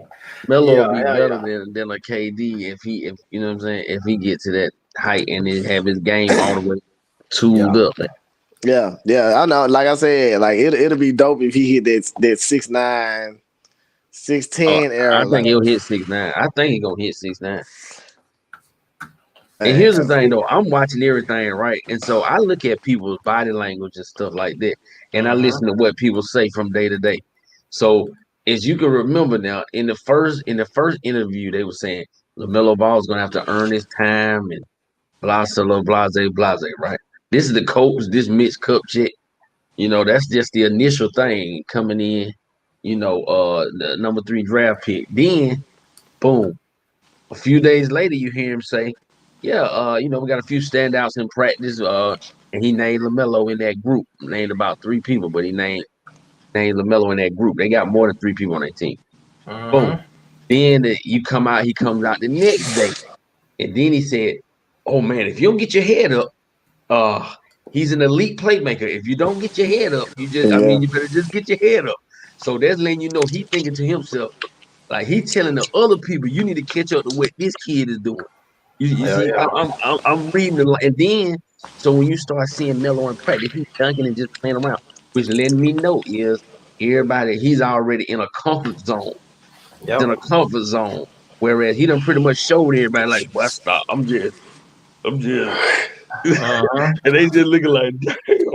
Okay, wait to see this in the game. You know what I mean? He pretty much gonna lock up a top spot. I think they probably bring him out of the 2 guard though to surprise you. Put Terry Rozier at the 1 as a hard beast dog. Melo out on a 2 and just and go from there. Yeah, Melo can play both. You know what I'm saying? Like him being a point guard is truly amazing at 6'8". Even playing a 2 at 6'8", man, that's crazy. Especially the 2 normally the catch and shoot guy. You know what I'm saying? But if he's showing what he's showing, if he's showing them every day what he showed us on those videos with those passes and stuff, it will almost be stupid if he's not your point guard. Oh yeah, you know what I'm saying? To distribute that ball out to there, man, and get those assists, man. Get everybody else on the team, man. Give them a chance because you got like Melo and Lonzo. Oh man, everybody on the team will have a bucket with up them. If you're on the floor with them and you ain't made a shot and you ain't got 1 point, hey, that's your fault. Yeah, you having a bad game. Yep. So yeah. What y'all got here? See, this is a question. Zoe has defense playmaking. Melo has scoring playmaking. Jello has scoring. What does Jello bring to the table when he can't score? That's a good question. What I would say to you is that, so they say Zoe got defense and playmaking now, but when he was coming into the league, defense was where they said was his biggest liability. when he was, Zoe was good from the beginning. I know. I'm that's what I saying. remember. What I'm saying is the scouts. So that was when they had the scout report. They say he a playmaker in college. He could shoot the three, but then they were saying, but he can't play defense. That's where you go. You know what I mean? And he got into the league, and then immediately they was like, wait a minute, he a better defender than we thought he was going to be. Yeah. And now that's something that he hold his hat on. And so honestly, I think that's going to be something that hopefully knock on something that come around with Melo too, where they'll say like, oh shit, Melo a better defender than us. And I can tell you that I believe Jello is a better defender than people are going to give him credit for. Yeah, I don't know about that. I think Jello might be a little bit weak on the defense because he runs on the tip of his toes. You know, them guys like Kuzma, they play on their tiptoes. It's hard for them to go lateral, man, because it's hard for you to get a good, you can't really get a foundation. But I mean, I'm not saying he can't get better and learn how to be a good defender. But that's a very good question though, because in the NBA, you're right, they are gonna be looking for more than 3 and D. You know what I'm saying? You know, they're gonna be looking for at least 2 good qualities that they can use to try to put you in a to help the team. So I do get what you're saying on that end. So if he's out there, even if he's shooting around, let's just say he's shooting 38% on threes in practice, and he getting blown out on defense. Whoa, he missing a lot of defensive assignments. It's in rotations. Not saying that that's what's going on, but then that'll be hard for him to make the team that way, even if he is making his shots. They got a couple of shooters. You know, Svi Mykhailiuk can shoot. The young boy, that they drafted, I think 19, Sadiq Bey. I think he shot about 40-something% his last year in college. So they got a couple of shooters. Jeremy Grant shot, high 30s. Here's the thing that I always tell people that I realize about I think that helped Zoe out. I think that it'll help Melo out, and I think that folks don't realize that Jello guy is that he's used to pressing. And if you look at that Chino Hills press, Jello is most of the time the guy who is on the ball. He's the dude who was putting the pressure on the dude, trying to bring the ball up the court. And if you watch him there, the lateral movement is there. He'll get a turnover being at the top of that press in ways that other folks can't do. And so I think that is the reason why I feel like he'll have some success on defense, just being an all-ball defender, because he's played a lot of that type of defense. You know what I mean? I think that where they get caught up and look like bad defenders at times is they so used to playing that one style. When you start doing rotations and all of that stuff, they don't know what to do. He's just out here like a chicken with the head cut off. You know what I mean? Right. But actually playing solid defense, I think that he'll hold it down for sure. Yeah, I think that he's gonna surprise people, especially if he get on the team. I think he's gonna surprise people with his defense. The thing is, until he got to Lithuania, he never had to play defense. You know what I'm saying? Like, he never really had to play it because, like LeVar said, defense. Yeah, you see what I'm saying? LeVar said, he said this. He was like, "Hey, if you put 2 big men up under the goal to get the rebounds, we're gonna win the game." Cause that mean that everybody just gonna stand out there and shoot. So that's the kind of game we used to. I even seen that in the JBA. It's like he runs straight to the corner and he throw that thing up. So it's like that's why the LKL is some cheating ass folk, man. I'm just telling you straight up. I mean, if y'all just want me to keep it all the way 100, LKL is some cheating ass folk.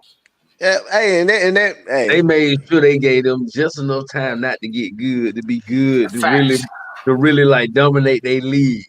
I'm talking about this. I'm talking about, and then they used to call so much shit on Jello, bro. Like his foot might not even touch the line, and they'll call him out of bounds. He'll be switching the 3 in somebody's face. I'm talking about it was ridiculous out there, bro. Yeah, but they was calling fouls on Jello, man. And then as soon as he get hot and start taking over the game, they pull him out. He don't even get back in. Yeah, they'd rather lose than to have him acting a donkey out there But and leading the league in scoring. Because he was gonna lead the league in scoring. I'm telling you, in the LKL. But that's the thing. That's what I'm saying. Like, dude got more to offer. Even when you talk about on your tiptoes, like I play on my tiptoes, and I always got best. I got best defensive player of the You ain't year got no defense. every year. I crossed you right over. Dude, like no defense. Dude, listen. I got dude. Every basketball trophy I got for playing the year, all my trophies is best defensive player of the year, not just for my team. Not just for my team. I bet you on all them trophies, none of them dudes on their tiptoes. On them trophies, I guarantee you, every trophy you got in there, that dude, he flat-footed doing his move. Yeah, but I run fast. I run in track too, so it's like I'm fast. That's a beneficial when you go see it make you fast, and it give you some hops, but it messes up your lateral quickness. But I get it. You got to give up something to gain something else. Yeah, I ain't had boys that was on their tiptoes, they are funny. They be I'm talking about quick jumping too. Yeah, but I understand because they tall on their tiptoes. I get it. You got to think about. I'm at in what junior high? Like what junior high? Like what 5? Oh, they gonna work him on defense. They gonna screen. They gonna set some screens. But he wide enough though. I mean, he long enough. Yeah, he long enough, man, to actually. He long. He throw them arms out there like he's 6'5", 6'5.5". He long enough, man. I think about his 3rd or 4th season when he get his body used to the contact. You know what I'm saying? Then he'll start to he'll start to get the elbow. He'll get right. He'll get right. His first year is probably gonna be tough though. He's not gonna be able to give his full offensive game because he's gonna be getting hammer timed on defense so much. But once he gets it all together and he realizes the win that it takes to play 82, well, they gonna play 72. 72. So he'll get a break. But we'll see, man. Yeah, I think man. he's gonna have some good highlights, and he'll show some good upside this year. Yeah, man. I like I said, if he go into the season and get, even if he play at the end of the blowout games, however they talk about their he started. The mellow ball. You No. started. I'm talking about Jello. Oh, I'm talking about Jello. It's gonna be tough, man. I see they not showing me anything, so I can't really make a. It's real hard to really make an assumption of what might be going on due to the fact that they're not even really showing you, you know what I'm saying, what's going on. And when you do hear stuff, it's not much about him. So the only thing that can lead you to believe is he's not really getting. And I played on organized sports and stuff, so if you're in the main slot, you get a whole lot of PT in practice. You get a lot of burn in practice. If you're not, you get a few opportunities. Yeah, show yourself. I think that the Detroit Pistons hiding information. I think they might actually have something planned up for him because he's practicing with the team. Everybody practicing together. You know what I'm saying? And I think that in these preseason games, I think that's what we gonna see. You know what I'm saying? The general manager of the Detroit Pistons now was the general manager for the OKC guys last year. So he knew Jello from last year. Okay. And he must have saw some talent in him last year for sure. Yeah, so he wanted to still bring him in this year and give him another opportunity to try to make a squad. Yeah. So I'm sure he's gonna get at least a half decent shot at making a team. Yeah, and the thing is, you got like me and you talk, and we were talking. It's like it's not easy to be a practice dude on the practice team. That's not easy to do. You got to know how to play basketball to actually make the practice team. You gotta play basketball to make the G League out of just a few weeks of being on the practice team. Them people seen something in him. You see what I'm saying? Yeah. They seen something in him, and that's what makes me happy when I see him practicing with them is the fact that he was just like they were basically saying just like a practice dude on the practice team. Like he wasn't even really on the practice team. Then he made the practice team, and then he made the NBA. Like it's something these people seeing, bro, that's not being delivered out to the masses, not out to us. You know what I'm saying? Yeah, I get what you're saying. So, it's a lot going on. They don't want to let all the cats out the bag. And then AB said some real stuff too when he said that basically they don't want to have a Jello as the topic matter, and then you sit up here and you got all these other guys, these early draft picks and these new pickups from other teams. So I get it. Yeah. Because at the end of the day, you still have to cater to a whole group of people, not just Jello and the fans of Jello. You know what I'm saying? Yeah. The thing though is, folks out in Detroit though, they Jello fans. Some of them are. Some of them ain't. You know how the folks are, man. They down with the folks. It's only 4 people on the team though that's been there from last year. Blake Griffin, I think. That the tall center they got is a 7-footer. They got you got Derrick Rose when he there last year, I think, and probably one more other guy, V. McCallum. And so everybody else is new. Jeremy Grant, all those guys. So like you said, man, if you unleash that ball wave in Detroit, then it's almost like you're gonna have to bank on him, because then it's gonna be the main attraction regardless of what you do. Regardless of what you do, you unleash some LeAngelo Ball jerseys on your website. Watch what happens. You do any kind of posters with Jello on it. You do any kind of media day stuff like they doing with Melo. Man, please. It's gonna be lit. Yeah. So what y'all think about LeAngelo? His number or his jersey number? How y'all? It's nothing, man. I want to see the man play. I can't care about a number at this point, because Exactly. I'm thinking from his perspective too. Imagine if you finally get where you want to be at, and you don't have the shoes that go with the outfit you thought about you were gonna wear when you got there. Fuck it, I'm here. You know what I'm saying? I get that. I mean, I'm 100% with you on that. Like, I want to see him play, but that's still like a question. I think you can always get back to that. And then see, the thing is, they already established with them numbers, so everybody can still associate it with 1, 2, 3 Ball brothers, 1, 2, and 3. You see what I'm saying? So not them necessarily wearing the number. People are still will gravitate toward an MB1 product or a G3 product. Oh, for sure. And Zoe got his number, so hey, that man lucky in the mud, dog. He had the most fairy tale story probably of any draft pick, you know what I'm saying, in the history of the game. The most hype. Then you get drafted in your city to the Lakers, number 2, wear your jersey, and then you just go to Summer League. Summer League wasn't even nothing before Lonzo. No cap. Exactly. Summer League was nothing, bro, before Lonzo Ball. Now they making money off of the Summer League. Summer League never was getting any kind of anything, bro. No kind of TV time or anything. That boy nobody was watching. Set it off. Zoe was doing real basketball numbers during the Summer League.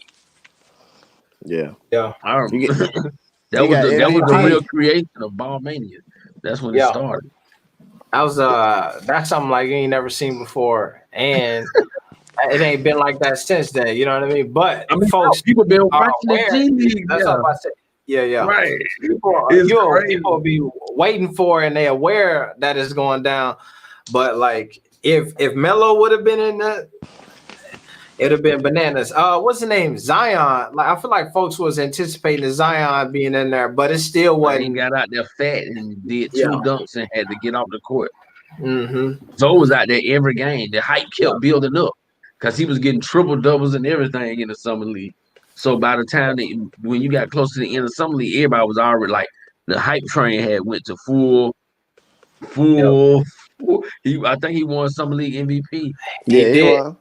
And what's crazy is he didn't even play in the. Remember, he didn't play in the final game and still won the MVP. Right. Yeah, man. Imagine, man, if that same energy would have trickled on over into his first season in the NBA. It could have. Man. No, it could have. It could have, yeah. Look, the first game he came in, it was a confidence thing, if you ask me, more so than anything. Then the injuries came about. So the first game he came in, right? It was a tough game. He got a little bullied a little bit, kind of threw him off his game. Second game, he come right back and drop a triple double, right? Then I think the next night, yeah. it was somewhere right in there. The next game or the game after that, he did. First three games, he had a triple double or something. He missed it by like 1 assist. He was like 10-9 or something like that. It was like 29, 10-9. But yeah, he killed the second game versus the Suns. Yeah, exactly. And so he can't. The Detroit Pistons really moving dumb. Okay, yeah, you're right. Jello and Killian, exactly. All them old niggas. You keep showing Derrick Rose, but but I know they set him up for a mid-season trade. Remember that I said that. But Derrick Rose, yeah, he probably gonna get moved mid-season. Get him on out the way because you got that young Killian in there. You can't have Derrick Rose in there with him. But what you bouncing for, man? I just put that video up.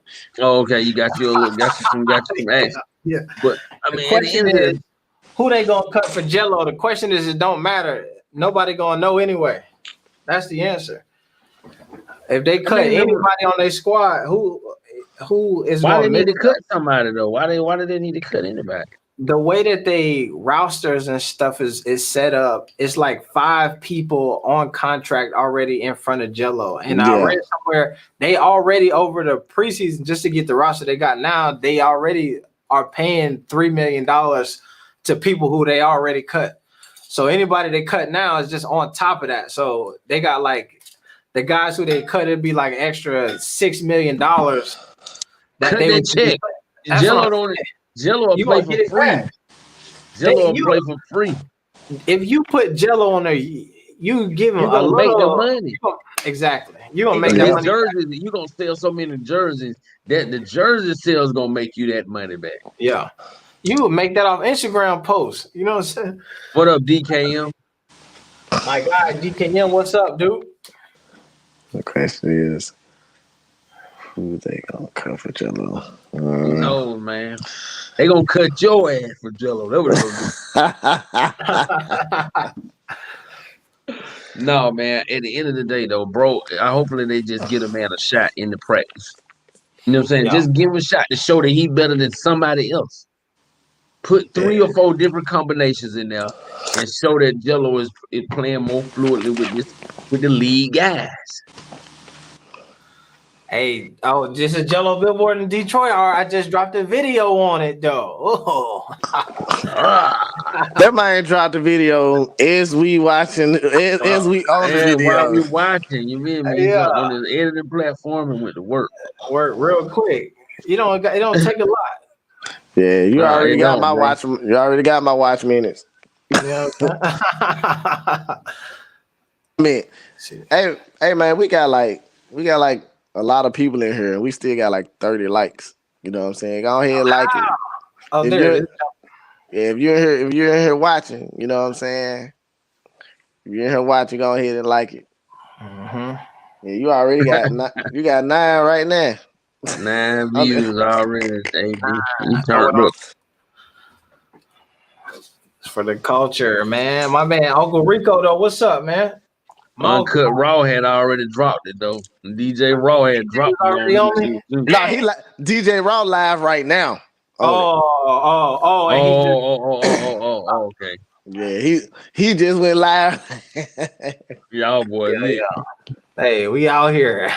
we out back. Y'all see me? I'm back. Hey, it's time to get back. I'm back. Hey, I would tell you, real talk though, this is time to be back, man. I got that all ball news going up. That all ball news going up over there. Yeah. Geeked up. You seen that last post I got with that GIF I got where he transforming onto the basketball card? Come on, man. Yeah, I seen that. Yep. That man, they got all kind of shit coming out for that young man. If he don't start, Michael Jordan is probably the biggest idiot in human history outside of being a basketball player. I'm just keeping it up. My man, he got all the angles. Can y'all see that? That's the real deal, Holyfield. Yeah. Yeah, that's out here. That's Detroit. Somebody saying, "Play that man." They saying, "Hey, the fan, they want Jello. If Jello don't play on the court Friday, That gotta be some of the foolishness ever. It's a tough situation, right? Because it shouldn't be. It's going to put them in a position where they're gonna have to make a decision, right? Do we play him because the fans say that, or do we just if we play him 2 minutes? It's gonna be pandemonium. So damn, like, do we want to deal with all of that, or we just gonna keep real him question is though? Yeah, I get what you're saying is though. Okay, where has your franchise been over the last, let's just say 5 to 6 seasons? You know what I'm saying? That's number one. Abysmal, pretty much. Haven't won anything. I think Jello will play more minutes. That's fine. Wherever you get to play. Oh, you said third or fourth game? Oh well, that's too. Nah, he got a kill in this preseason. He got a murder in preseason. How many games they got in the preseason? 5? 4 games? Yeah, it ain't a lot. Yeah, it ain't a lot of games. Okay, but the real point is, you know, if you a Detroit, let's just say if I'm the owner of the Detroit Pistons, we talking about from a business standpoint.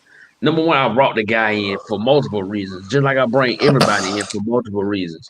Number one, what kind of what kind of sports anatomy do you have? Can you bring some basketball value to my team to help us win some games, right? Number two, what kind of entertainment value do you bring to my team? Do you bring a likeness? Do you bring fans? What else do you bring to my team? You know what I'm saying? And how does that scale weigh out? Your talent versus versus this. Which one is the heaviest? What's the greater distance? You know what I'm saying? Now, if I bring in a guy that's more famous than my team, okay, that's got more juice than my whole organization. Facts. Why would I then put him in the back room and hide him from everybody? And we got a public arena. That's what we do. We publicize our actions. We show what we do. We are the Detroit Pistons. Our job is to put forth a public basketball team, a club, a ball club. So if I'm gonna hire a dude that's basically more popular than my entire ball club, or everybody on my ball club for the last 10 years, I'm probably gonna be putting him out there, even if he fails. Even if he fails, because it's worth it. It's worth it. Because number one, what if he do what he's supposed to do? Yep. Now we done banked on a hero or somebody from the obscurity, you know what I'm saying, who got this great story that come, you know what I mean? But even if he fails, then hey, we gave him an opportunity, he had a fair chance. And we still made a bang for our buck because he got paid well and we got paid off, him being a part of our organization and us being the ones willing to give him an opportunity. But that's what happened with the Lakers, though. Like we can say the same thing about Zoe. Like Zoe started, right? That's a good thing. But Zoe got took out. Then he went in. Then he got took out again. But that's what I'm saying. But that's what I'm saying. Zoe's having confidence issues too. But this is what I'm saying though. And he was like that's what I'm saying. Like that happened to Zoe, the number 2 pick. What we talking about now, it'll be stupid for them not to do. It happened to Zoe. He started, but he got took out. He got cold. Then he went back in. Then he got cold. He got hot and got cold again. Took him out based off of dumb decision by organizations. You see what I'm saying? So that's what I'm saying. Like I wouldn't be surprised if something like that happened, because believe it or not, it happened to Zoe. Now it didn't happen starting. It happened throughout the games. Zoe was getting hot. A lot of those games. Zoe was never hot. In his first season, I'm gonna tell you what Zoe was doing. Zoe was passing a lot of highlight passes. He was learning how to command the NBA offense. He had a very high IQ coming right in the game. He understood the game, but Zoe was not in any form of offensive weapon. Period. I don't think Zoe still done ever had a 30, 35 point game in his career. Have he ever scored 30 in the league? Or 30 plus? No, I know he had the 129 game, but 29. That's what I'm saying. So Zoe ain't his first season, even at his height, he was really just a willing and dealing magician type. but he wasn't an offensive threat because people started falling back because he couldn't make his free throws, which that was messing with his mind. So it was causing him to go to the lane and do awkward things. You know what I'm saying? And he wasn't making his layups. Yeah, but I never said he was a threat. I'm just saying that he could be having a good game and they get took out. And then he'll get back up and get back in and get taken out again. That was brewing for games and games. To you having a good game is him making them ugly jump shots he was shooting. But them things was missing most of the time. And he was jacking quite a few. And he wasn't scared to shoot them. But he wasn't. Them things were not on target. But I ain't just talking about his shot. I'm talking about even the pass. I'm just talking about him making when the game is moving smooth. And he's making everybody around him better. Luke Walton was a dummy though. Luke Walton was a dummy too now. But that's what I'm saying. Like that's why I said I'm not surprised if they drop the ball on the Liangelo or Melo Ball because I've seen it done so many times. You know what I'm saying? Yeah. It's a pull and tug type of game. You know how it goes, man. Because it's still politics and all this stuff too. Yeah. There's still a few people that don't like LeVar. It's still some, it's still some hatred out there as well. Yeah. For three black guys getting in the league, there's brothers. You know what I'm saying? Like, that's still, I mean, it's tough. Yeah, it's still tough. And you know what, man? It is something I was saying earlier about. I think that's gonna make it hard for Jello. Is like we said, in order for him to get on the roster, he got to jump a few different people, right? So that's just to get on the end of the roster. He has to. Hold on. Let me stop you. Let me ask you a question. So how many people are they allowing on the roster? How many? It's like 15 or so. I think they allowing more for the COVID. Oh, to like carry? Okay. I'm telling you, I know they're gonna allow you to carry at least 18 players. So maybe 19. If they do that, then it's love. He might got a shot. But what I was saying is that in this preseason games, right? In order for him to like jump up to like even let's say, and if it's 18, that help him out. But if it's 15, in order for him to jump up, he gotta like do something great in preseason. Right. And the tough part about that is his game and what folks believe that he gonna be able to do is knock down shots. But he might be in a situation where he only get 2 shots. You better knock him down. You gotta knock him down though. You gotta wet him up though. Exactly, and you gotta basically be shooting about 90%. Exactly, during that for them to say, we need to take another look at him before we. Exactly, he gotta be doing some bananas, and it's not like a few targets. Exactly, it is not like he gonna get 10 shots a night. And he might get 2, like you said. Exactly. So that's where he gonna be up against it. Is even if you gotta make some correct decisions, even if it's not shooting, you gotta make the right decision. When you get up, whatever they give you, you have to make the right play. Mm-hmm. You gotta make them be like, damn, like, whoa, what? Do you see? Yeah. Whoa. When they do call you back in after you done had your minutes, they looking at you like, hey, you did everything right. Hey, good job. Good job. Exactly. You did everything right. Game ball. Got nothing to say. Yeah. And he needs somebody else on the other side dribbling that mug off their shoe. He needs somebody. That's what I'm saying. That's what he got to be making hustle plays. That's what he really is gonna have to shine at. Guys like him who don't have a big opportunity because teams assign you just by seeing you diving and going on the floor. Another team that's watching these games or a team you playing against might be like, man, we got an extra spot. We can use that young fella there. He all over the place. You know what I'm saying? So he's gonna have to show some energy. You know what I mean? But I think I'm pretty sure he's fired up right now. You know what I mean? I'm pretty sure. Every day you wake up motivated with an opportunity. You know what I mean? You get to walk into an NBA facility. You know, you got your name on some type of ink and exhibit 10. That's something. That's better. That's more than what we got. We don't got no exhibit 10. It's more than all them hating ass niggas. It's just a publicity stunt. You know what I'm saying? The man getting paid every day he up there, bro. Yeah. He's not standing in that gym for free, even though he's sideline hustling. He still is getting paid. Yeah, 100%. That's a fact, though, man. And I always talk about this, and I Honestly, I had did a video about this the other day, and then I ended up deleting it and going with something else. But I'll never forget this, man. There's a clip on, and I probably talk about this all the time too. But it's whenever they was in Lithuania, and he was getting interviewed by Jeff Goodman. Yeah. And Jeff Goodman was trying to be slick, and he said some shit like, we know him. If he was like, if 6 months ago I would have told you that you'd be playing basketball professionally in Lithuania right now, like what would you have thought? And this is how I knew Jello was like a hooper, and he was gonna play pro ball. Is that at the whole interview, every time Jeff Goodman asked him a question, he was like, you know what I'm saying? You know how they do, no emotion, no nothing. And when he said that, he was like, if I would have told you 6 months, he was like, she's like, I'd have been happy. He was like, that would have been something.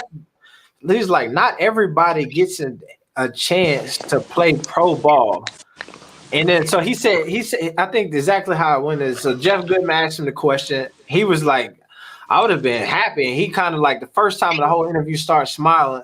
And then Jeff is about to start talking, and Jello stopped him and is like, yo, not a lot of people get this opportunity to say they're going to be a pro baller. And so to know that and have that type of information would have been like crazy. And like, that's the best answer he gave through the whole interview. Everything else is like, you know, I just like hooping and you know what I'm saying? But it's like, to me, that showed how sincere he is about just being on the game and understanding the privilege that he got to be able to play. So like when you say he probably is on cloud 9 right now, just realizing that I'm in the whole Detroit Pistons uniform, got a contract, name signed on it, and it's a go, you know? It's a go. Yeah. It's a go. I mean, even if we don't go right here, I'm on the launching pad. It's a go. Yep. It's such a go. And the good thing about his situation is if another team sees what he's doing, they open hand can get him. Like, it's just simple as that. Like, he don't have to stay with Detroit. Detroit may play him, and then Detroit's like, you know what? You did good, but we can't, you know what I'm saying? We can't really use you right now. Somebody else can pick him up. Out of all the teams in the NBA, man, he don't have to sit down with that team. It's like, so he's really in a really good situation because like I said, like these other teams that's looking for people, like since they got his name on contract, the Pistons, they gonna get some money off wherever he go. Mm-hmm. You see what I'm saying? So they playing it smart. I like the idea that he's whatever that he's on a team right now because he can go other places. He don't necessarily have to stay there, and he can go. We really just need one good season. That's why I wish he could have got a chance to play in the G League last year to show a volume of shots so we can get some field goal percentages. And see, that would have gave him the opportunity, really. That's where the unknown is, that nobody really has full statistics on him since he was in high school, something that's been recorded on a high scale with a lot of volume to it. And I think he was probably shooting around like 37% for his high school career. And he was shooting a ton of threes. Yeah, he was throwing. You know what I'm saying? We talking 15 shots a night. Three balls, probably all three, you know what I mean? So at 92 points, man. Was it 92 points he scored? But he was deadly around the rim. I think he shot 59% his high school career around the rim from 2-point. Yeah. So Jello was deadly. You know what I'm saying? Like if he get the ball anywhere near the post, you was pretty much done. You know what I'm saying? Because he could post real good. Yeah. And Jello gonna be all right, man. If they get him a decent shot right now, I think he could probably shoot around 40% from the. Yeah, I believe that as well, man. Like I said, if the one thing that people can't say about Jello is that he can't shoot. So when you hear people say that he can't shoot, they know nothing about him. They hadn't seen anything. But you got to realize a lot of people. So every day the wave is getting larger and larger. People that's coming on board. I'm talking about even the hater wave. So you got people that's joining in, and they don't know what Jello did because they haven't seen him in the JBA. They haven't seen him in Lithuania. They haven't seen him in Chino Hills. Only thing they know is he the middle brother blase. You know what I'm saying? They know the story, but they don't know the actions. They don't know what's really been going on. Nobody really, it's only a handful of people. That's why the most people come to these channels to get the real what's going on.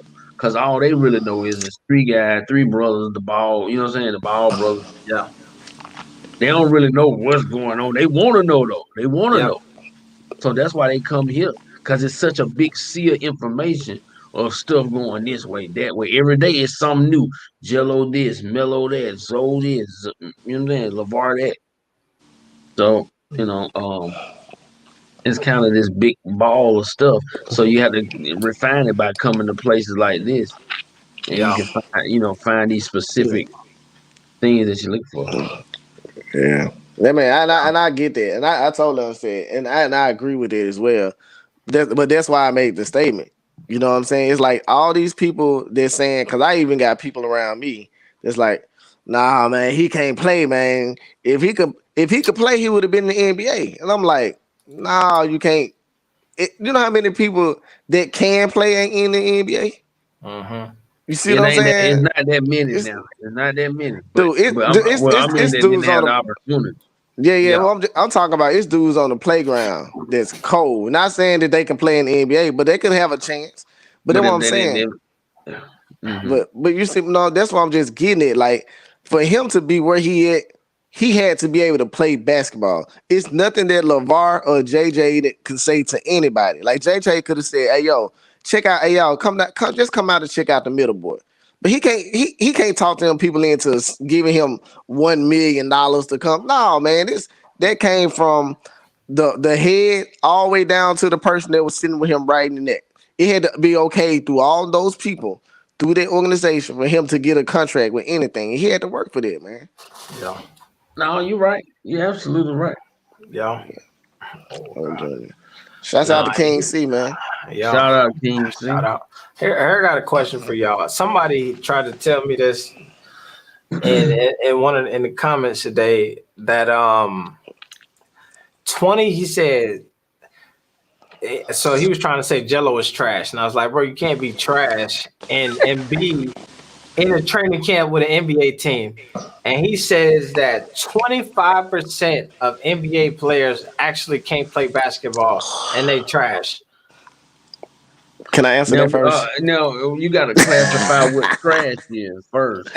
We would have to say, I mean, because see, anybody that's playing at this level hold on, see, I guess people don't understand what it is to get paid, even if somebody was getting ready to pay you. Because I think they probably paying Jello $5,000 a week or some shit. Just to hang out at the camp. $5,000 a week now. It might be more than that. But I'm just saying, $5,000 a week to do anything. That means you can't be as trash as what you can't be even in the stratosphere of trash. Yeah. Listen, this where I'm at, man. Listen, this where I'm at right here. I'm saying this because I know it. I got people that went to the league. I got people that played overseas. I know it. I'm coming from a basketball family. Okay. The last dude on the bench is gonna kill everybody at the playground.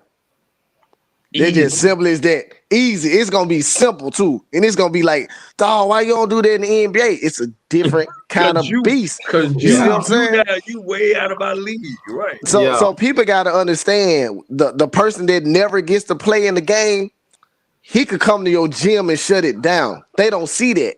Like this is the dude. Matter of fact, the dude that's next in line on the G League, he ain't even on team yet. He could come to your gym and turn it down. Yeah. He gonna look like MJ 96. I'm telling you.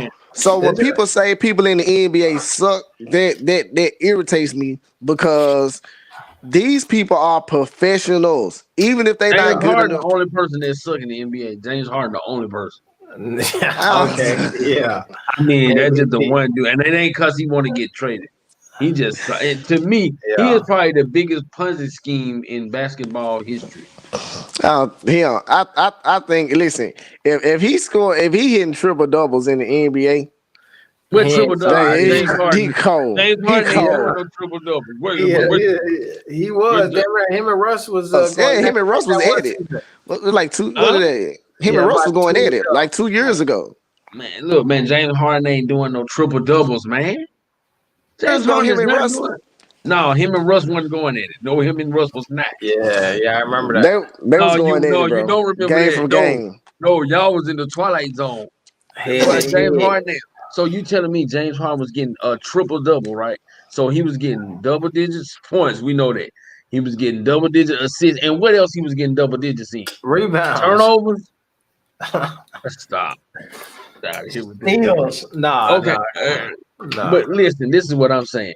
This man has made over $400 million. And he really just a six man with a green light. Period. No. What? If you go look at his stats, bro, go look at his stats for real, man. This dude, half of his shots is free throws. That's number one. So he averaging 30 points, right? Last year. Half of those points was freaking free throws, right? Which he's shooting around 90%, 89% right there. So, okay, that's 15 points guaranteed. Then he's shooting no two-pointers really, except for layups. But he getting fouled every time he go to the lane, so he's not really shooting a lot of layups, a lot of free throws. Boom. Then his three-point percentage is like 34, 35%, 36 maybe. Like, for all them threes you shooting, bro, like, get your ass out of here. Lonzo shot 37.5. Lonzo shot better from three than James Harden last year. Let that sink in, like Skip say, like Shannon say, let that sink in. Listen to this. He got 15 triple doubles. He got 15 triple doubles. Russ got 12 triple doubles as a career. Listen, and then he got. Are you kidding me? Then he got 40-point triple doubles. Like he's the only person that got more. Like he next in line under Oscar Roberts. They got 22 triple doubles. Hey, man, it's a pig, pussy, pork. Yes. But I'm just saying that he can. But that's what I'm saying. Like that year, that man with him and Russ was going at it. Like he got more career triple doubles than Russ.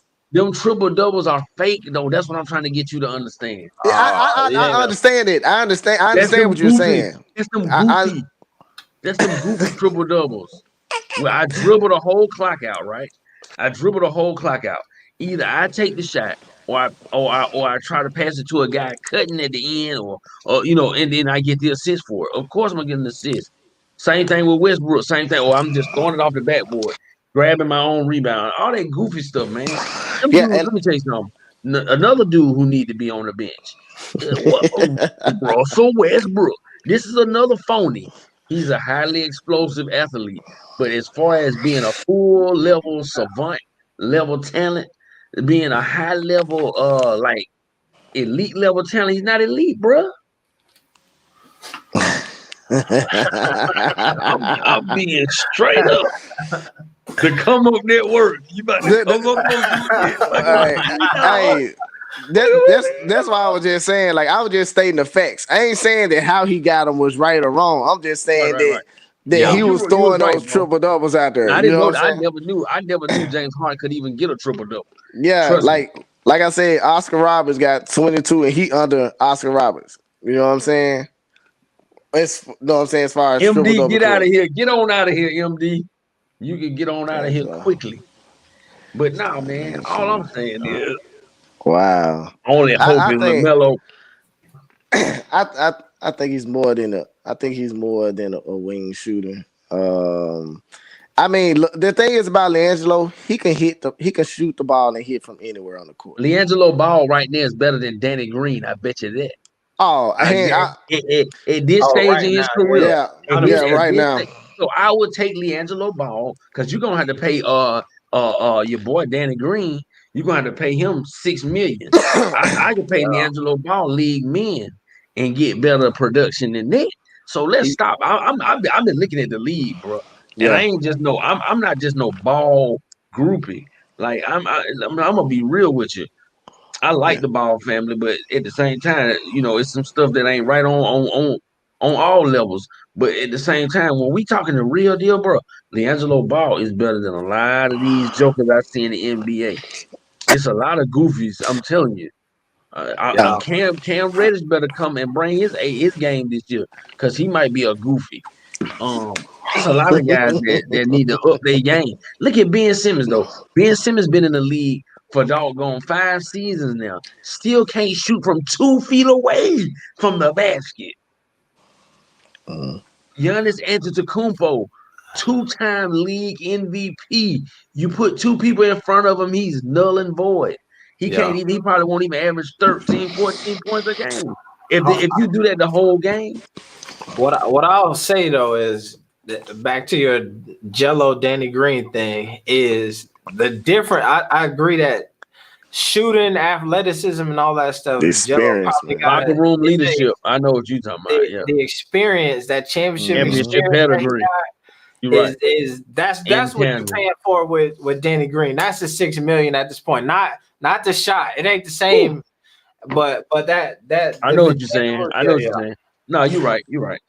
Yeah, I was gonna say it too. The experience of being in the NBA would probably be more, but as far as the player, as far as the shot and all that stuff, I'll take LiAngelo over Danny Green. The thing is that Danny Green, like to me, he missed one really very important shot, and that was in the bubble.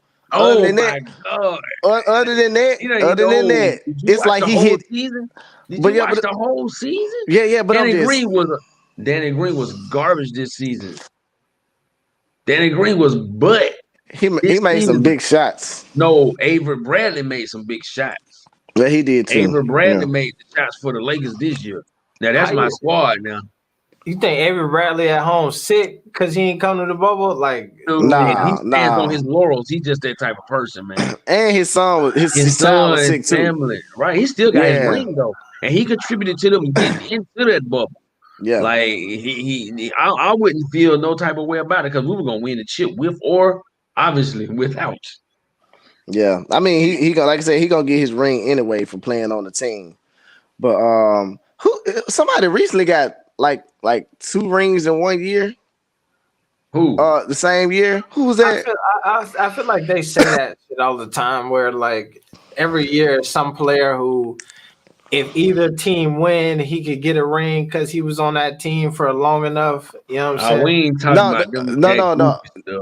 No. It was like can't count them chips. Yeah. It was. Yeah, it was this year. Was it this year? Because I think the dude played on the Warriors and he finished out. What was it? That wasn't this year. I forgot what it was. I mean, if you the player, do you want that ring? Are you accepting both of those rings? Yeah, I don't think that most people do it. I know. You probably collect the ring, but you don't wear it like, championship. You feel me? Yeah. But you're still a championship player, though. But yeah, you're not. I'm just saying, like, I'm by the rule book. You know what I'm saying? Yeah, you have been on a championship team. You participate in a championship. I believe you gotta like accept it. You know what I'm saying? And you gotta as a man. You gotta buy your own ring and shit anyway. You know what I mean? But you're eligible to get it if you want it. I don't want. I probably would get it though, just for memorabilia though. Yeah, I was a part of that team though. I was a part of a championship team, even if I didn't get to play. But that would make me work harder in order to get. You know what I'm saying?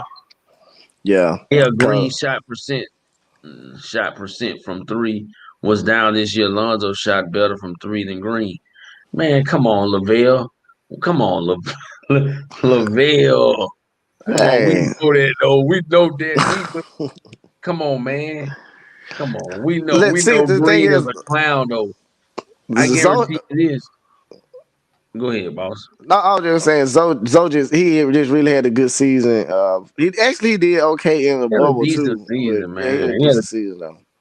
If he added more moves to his mid-range game, like his drive package, then he'll be all right. If not, he better hope that 3 is on fuego.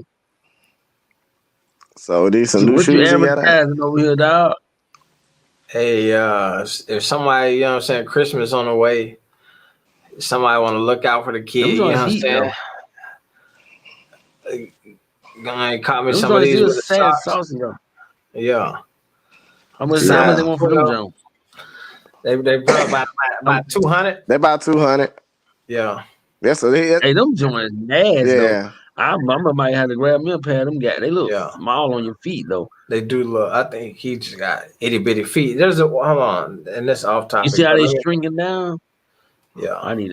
Yeah, I hope they look smaller because all my shoes look like super huge. Let me So see. I've been dealing with that for a long time. Them joints hard though. Yeah, he a black on a shoe company. Damn, hold on, man. There's a video he did. Shaq. Shaq bought like them colorways crazy. He got pairs. some good colorways too.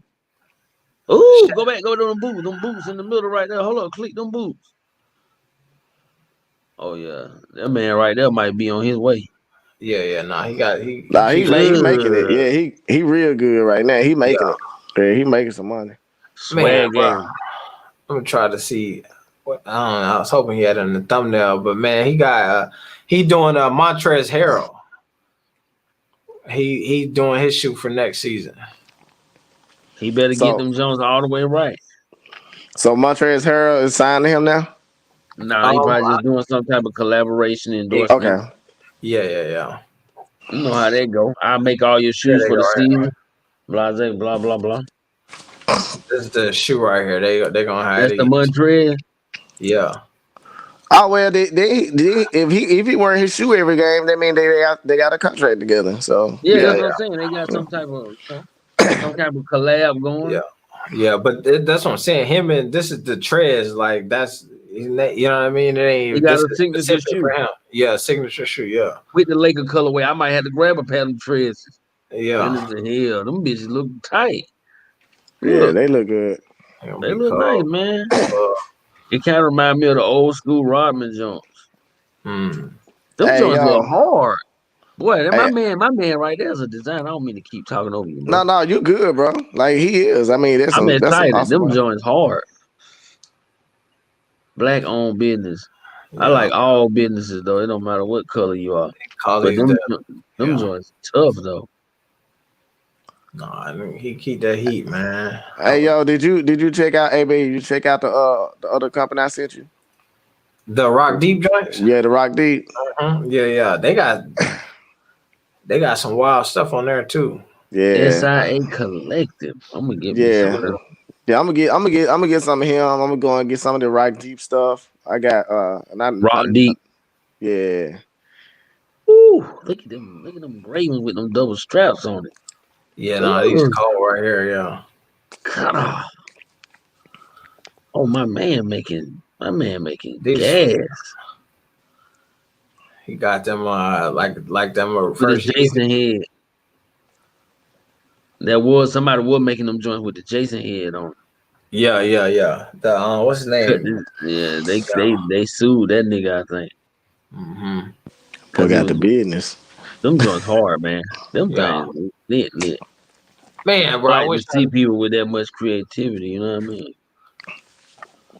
I wish I could find this video with Shaq, man. He got some shoes he made for Shaq. I'm talking about them so damn big, it's crazy. It might wear 22. The shoe covered his whole face when he hold them up. Shaq bought like 10 pairs. Big yeah. That's dope though. Yeah, hard. Yeah, hard. Yeah, I'm gonna rock with him. Like I said, I patronize like that, man. When I see stuff like that, I like anything that's dope. Be honest. Yeah. Yeah. Jesus, colorway hard. Yeah, facts. See, that's what I'm saying. You got the black joints mean. I'm telling you, Lavelle. Oh, he got some heat, man. Bro got some nice heat. This AB cousin, I respect y'all. Strategic marketing, y'all ain't slick. That's my cousin, now, Mike. Hey, tell my cousin. Tell my cousin you got it from me, Mike. Are you questioning that fact? Cause yeah. Y'all think Melo gonna score 20 this year? 20 points a season? For points a game, average, I mean, they gonna average. Yeah. Yeah. I think if he start, I believe he can. If he start, yes. Why wouldn't he start? If you saying if though, My man for so hard, you must he mean gonna start. No, I didn't say that. I didn't hard, say that. You No, did. I said I wouldn't be surprised if they pull if a team was to pull something like that. I didn't say that. So on the record, don't do that. Don't do that. He threw it on you for hard. Yeah, he threw me up on the bus quick but though. He said the word if. Hey, that man ain't seen the bus coming, man. And then he didn't tell nobody. He just pushed me. He didn't say, hey, I'm gonna push him. He didn't tell nobody. He just did it out the blue, man. Elbow you out there right with the cane. Then I ain't even say that, man. God, leave, man. Bro, I could have sworn. No, bro. I said I wouldn't be surprised based off of stuff I've seen in the past. That's what I said. I understand what you're trying to say. Hey, but listen. But what he said was if. Roll back that beautiful bean footage. You know what I'm saying? It wasn't film. Roll back that footage. Right. Rewind. I know what I said. AB said if he start. You know what? This is live though, so hey, it is what it is. That's all I say, man. You know. Damn, no, I think he'll average 20 though. I think he'll start. That's what I was saying earlier too. I think that he'll start. You know what I'm saying? I just didn't know where y'all stood at, so I was gonna say if. You think? I know the man better start. Yeah. That's what I said. I said that if they don't start, Adam Silver need to get on the phone and call down now. Yeah, he gonna cuss Mike Jordan out. I mean, Michael Jordan would probably be considered the dumbest man alive if he didn't start LaMelo Ball. Unless LaMelo is shooting 1 for 40 in practice. He ain't made but one practice since they started practice. And I actually said something. I was like, man, the thing is, man, these preseason games gonna answer a lot of questions that we have now. That's all I'm saying. Like the positive and the negative. You know what I'm saying? And I didn't seen the NBA and coaches do something that was so dumb and stupid that the NBA had to be super hot. You know what I'm saying? But I know personally, I'm not surprised at what the NBA do. I think it's a big shoe. I thought he was zooming in on the camera. Damn, just that big. This is the one with the Shaqs. Golly. Made these of them jump. They still look light. Yeah, they real light. Light as hell, yeah. They look like the shoe that they almost look like the Balenciaga type style. Because I actually had a shoe that I'm producing. I got it upstairs. I like them. But it's got that kind of that sock type style shoe. Yeah. So it's like that. That type of shoe is the future. Like that sock type style shoe. The sock joints. And he got some too that he got them they waterproof. You know what I'm saying? So if you wear my size, you ain't gotta worry about your socks getting all wet. Yeah, because your sock will be super wet in those joints. Yeah. So thin. You can't go outside if it's sleeting, snowing. Got the Lakers colorway on them jump. Shit big as hell, man. Imagine walking outside, big ass yellow and purple on. With that boot on, big man boot, the Fear God Jones. But yeah, man, Melo gonna make some noise this year. I think because when I'm looking at his frame now, he's starting to look a lot more solid than like when Lonzo first came in. The new season will be lit. Did you see the video of LaMelo passes out of this world? Yeah. He's throwing lobs easy, like to guys. That's what I'm saying. If he's not the starting point guard, what are you doing? Are you trying to make money? Are you trying to win games? Yeah. Are you trying to excite a demographic that start at probably about 14 to 15, all the way up to the grown 40 and 50-year-old? You know what I'm saying? Yeah. That's the Melo Ball covering that whole base. Yeah. He got mad kid fans. Like he got them all the way up to us, man. Like you know what I'm saying? You know what I'm saying? Like you in your late 30s, you watching Melo. You in your 40s, you watching Melo. And then if you young, you already follow him on Instagram. Yeah. You know what I'm saying? He got a whole wide range of people that got his back. The only thing he got to do is go out there and perform. You know, and Jello story ain't the same. He got a whole lot of people like us that want to support him. It's like everybody else want to see bruh fail. Like people want to see.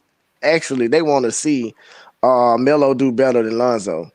Because there's more problems. There's more, you know what I'm saying? They want that. They want that stuff. Right. But Jello, it's like they just want him to lose. They don't want him in the league because then LeVar mouth is gonna be wide open for real. All his boys averaging decent numbers in the league, and then if they do that, if they all three get it, I see eventually them all three coming together. What we think about the James Harden situation? James Harden is a 6th man of the year. He been made $200 and some million. He need to just sit on down and let John Wall punch him in the chest and practice. That's what he need to do. That's why he running. He don't want to get down there with Wall. Wall don't play that shit. All that silly shit. Excuse my language, but Wall ain't gonna have that. Wall gonna be give me that ball, man, before I jaw you. Same thing with Westbrook. Give me that ball, man. But that's the thing, man. Even at the beginning of last season, James was saying that he didn't like the direction of how things was going. Like he gave those kind of opinions out there. And I think after this last season, I think that I don't think him and Russ had problems. I really don't. I just think that they see this organization going into an area that they not comfortable with, that they don't like it. Like Russ even said it. I ain't gonna say. I can't say I don't think Westbrook don't have a problem. Russell Westbrook got a problem with himself. He be arguing with his own self, bro. So you got to understand that. I don't think he got. Excuse my language. Yeah. That's a clown. That's the dude that. Go ahead. No, man. Maybe you can say nah. I'm just go ahead.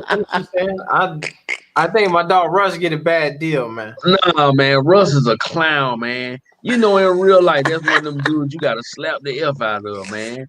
Like, come on, bro. Like, he one of them dudes. Like he don't never take accountability. When you look at, I'm watching these guys on the court, man. Like Russell don't never take accountability for anything. Then he dunk on you one time, y'all down 50. He all in the crowd. Like he just took the roof out there bit. Then when you dunk on him, he over there calling to the ref. It was a foul. I'm like, bro, come on, man. At some point, take the blouses off. Stop all the whining. Even when I seen him at the in Washington now, like he on the bench. The new dude from Israel talking to him. He all this lame, just lame activity, man. I know them ducks when I see them. I know when I see them, dog. I know them when I see them, dog. I know them. Because I come from that environment where dudes, they flex when they in certain positions. But when you catch them in the right, like if I catch you in the alley, it's just me and you running. But now when you're in the right situation, you big flexing. You know what I'm saying? Get your ass on, man, before I punch you in front of everybody. Hey, I'm just saying, that's my personal opinion, man. Because I see Russ and James almost like the same player. That's why I said I don't think. That's what I'm saying. I don't think they have a problem with each other. I think they have a problem with the organization. Because that's the understanding I was getting for James at the beginning of last year when he was talking. KD left him, right? To begin with. He wanted to be just like KD. See, let me tell you, y'all don't remember in the beginning when KD was wearing them backpacks and shit. He was wearing his backpack. KD started wearing button-ups. He started wearing button-ups. You know what I'm saying? He wanted to be KD so bad. You know what I'm saying? He wanted to make sure KD ain't leaving me. I'm going to start too. You know what I'm saying? So KD, you got to realize you got Westbrook is an alpha, you know what I'm saying? Then you got KD who got the game of an alpha, but is not really an alpha male. So he had to get off around it because he couldn't really take the bulldog on. Because me and him, all you got to do is beat him up. All you got to do is beat Westbrook ass and tell him to shut that mess up, and he'll get out the way. Trust me, he'll be a fair guy. But then you had KD run to over there with with Draymond and got slapped around. That's why he left from there, because he got called a bitch. You see what I'm saying? But Westbrook still got him a little homeboy. He scared Paul George into hanging out for a little while. Paul George signs a contract and leave the same year. Couldn't even play a whole season with him. And then so he tried to make it like it wasn't Paul George that didn't want to play with him. It's just we don't like OKC anymore. We don't want to play in KC anymore. So then he runs to Houston. I love James. Me and James grew up together. We grew up together. Yeah. Small ball. Then they ran a 7-foot Clint Capella off the team because he clogging the lane, coach. He's clogging my lane. You feel me? Come on, how you doing that, bro? And Let's you really how they just sound like they trash. from England. I don't care where they're from. It's clownish. It's clown shit. That's why I'm making these noises. These niggas are some clowns, bro. They some high-paid clowns. I'm trying to tell you. Why you think Chris Paul got from around James Harden as well? Why you think Dwight Howard couldn't play with him? Man, you can't play with these type of dudes, man. You got Westbrook who gonna come in with an attitude every day. He gonna have an attitude unless you slap his teeth down his throat. That's the only way you're gonna get some straightening with him. You got James Harden who's just gonna hide. He's just gonna hide. Give me the ball. And then when you get mad at him, he gonna call the referee. He gonna call the owner on you. He gonna call everybody on you. They paying him $100 and some million, bro, to shoot 37% from behind the 3-point line, jacking up 10 of them a night. Come on, bro. Like, come on, man. At some point, we've never seen a man take this many fouls in NBA history, dog. But let's not forget, the Houston Rockets is owned by the mob. Okay, let's not forget the back end of this. Now, them Fertitas is real mafioso. So if James don't get his calls, why you think James ain't going nowhere? Why you think they're entertaining that shit? Why you think they ain't entertaining that shit? Boy, we own this shit. Boy, you paid. Boy, you already been paid. Oh my gosh.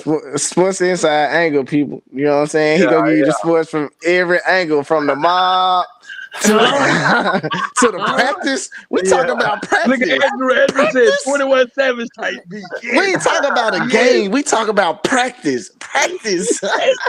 Work 365. You did. Work 365. Yeah. That's what it is. You did. Oh man. Hey, yo. Right, I want to rock with y'all a little longer, man. I gotta get off here, man. I got a couple things. You gotta take you some melatonin and get you a nap. Now we been on here for a good little minute though. Yeah. I gotta get off here too. It's 1 o'clock this way. Yeah. Oh, it's crazy. Yeah. It's 10 while I'm at. Oh yeah, you on the west. On the west. You doing good over there. But now I'm giving y'all just some real trinkets, man. You know what I'm saying? We have a better season. Chef Air Jordan Ramsey. We got all kind of folks in here. Who would have a better season than Phoenix? Hey, before y'all answer that, man, I gotta sign out, man. Make sure y'all liking, make sure y'all subscribing to this channel, make sure y'all liking these videos, comment as much as you can. And if you need to find me on Fahara F Vision, you can check that out on all social media, and please subscribe to IVD Press for all media. IVD Press, dope. Yeah. So y'all make sure y'all subscribe, you know what I'm saying, and rock out with your boy. Love y'all, brothers. Salute, bro. Salute. Y'all be blessed, man. Have a good one, man. Yeah. All right. Yeah, man. Shoot, man. I'm finna shut it down as well. Hey, man. Appreciate you for having your boy on here, bro. You already know. Yeah, man. I appreciate you coming through. Man. You know, always on time, never behind, dog. You already know. All right, man. Have a good evening, bro. Be blessed. All right, yeah, man. You too. All right. Yeah. See. All right, y'all. Hey, we're finna shut it down, man. I appreciate y'all coming through, man. Make sure you hit that like button on your way out. You know what I'm saying? Don't forget your shoes, get your jacket, you know what I'm saying? Pick up all your trash, everything that you brought in here with you, you feel me? make sure you take all that home with you as you leave. You feel me? Keep your mask, all of that stuff on as you exit in the building.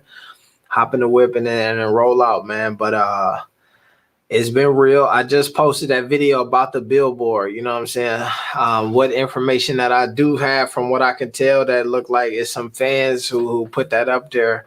The where it looked like it came from, it was up. Some folks that my man, somebody sent, Uncle Rico sent me some pictures from earlier in the day as well. So it looked like them. Some of Mello and Jello people might have done that is what it's looking like for me now. And that's some shit that I came up with after I posted that video. But I just did a video. I posted that. Let me hit it here. Dang it. As I leave here, man, I'm gonna leave y'all with the latest video we just uploaded. So y'all can hit that boy on the way out. You feel me though? It's your main man, boy. And go ahead and turn up on it. Peace, Lavelle Jones, my guy, man. Appreciate y'all coming through. There you go. Family. All right, though. We out. 21 Savage type beat. But yeah, man, it's your main man, AB the Hero, signing off this bad boy. It's been trill. It's been real.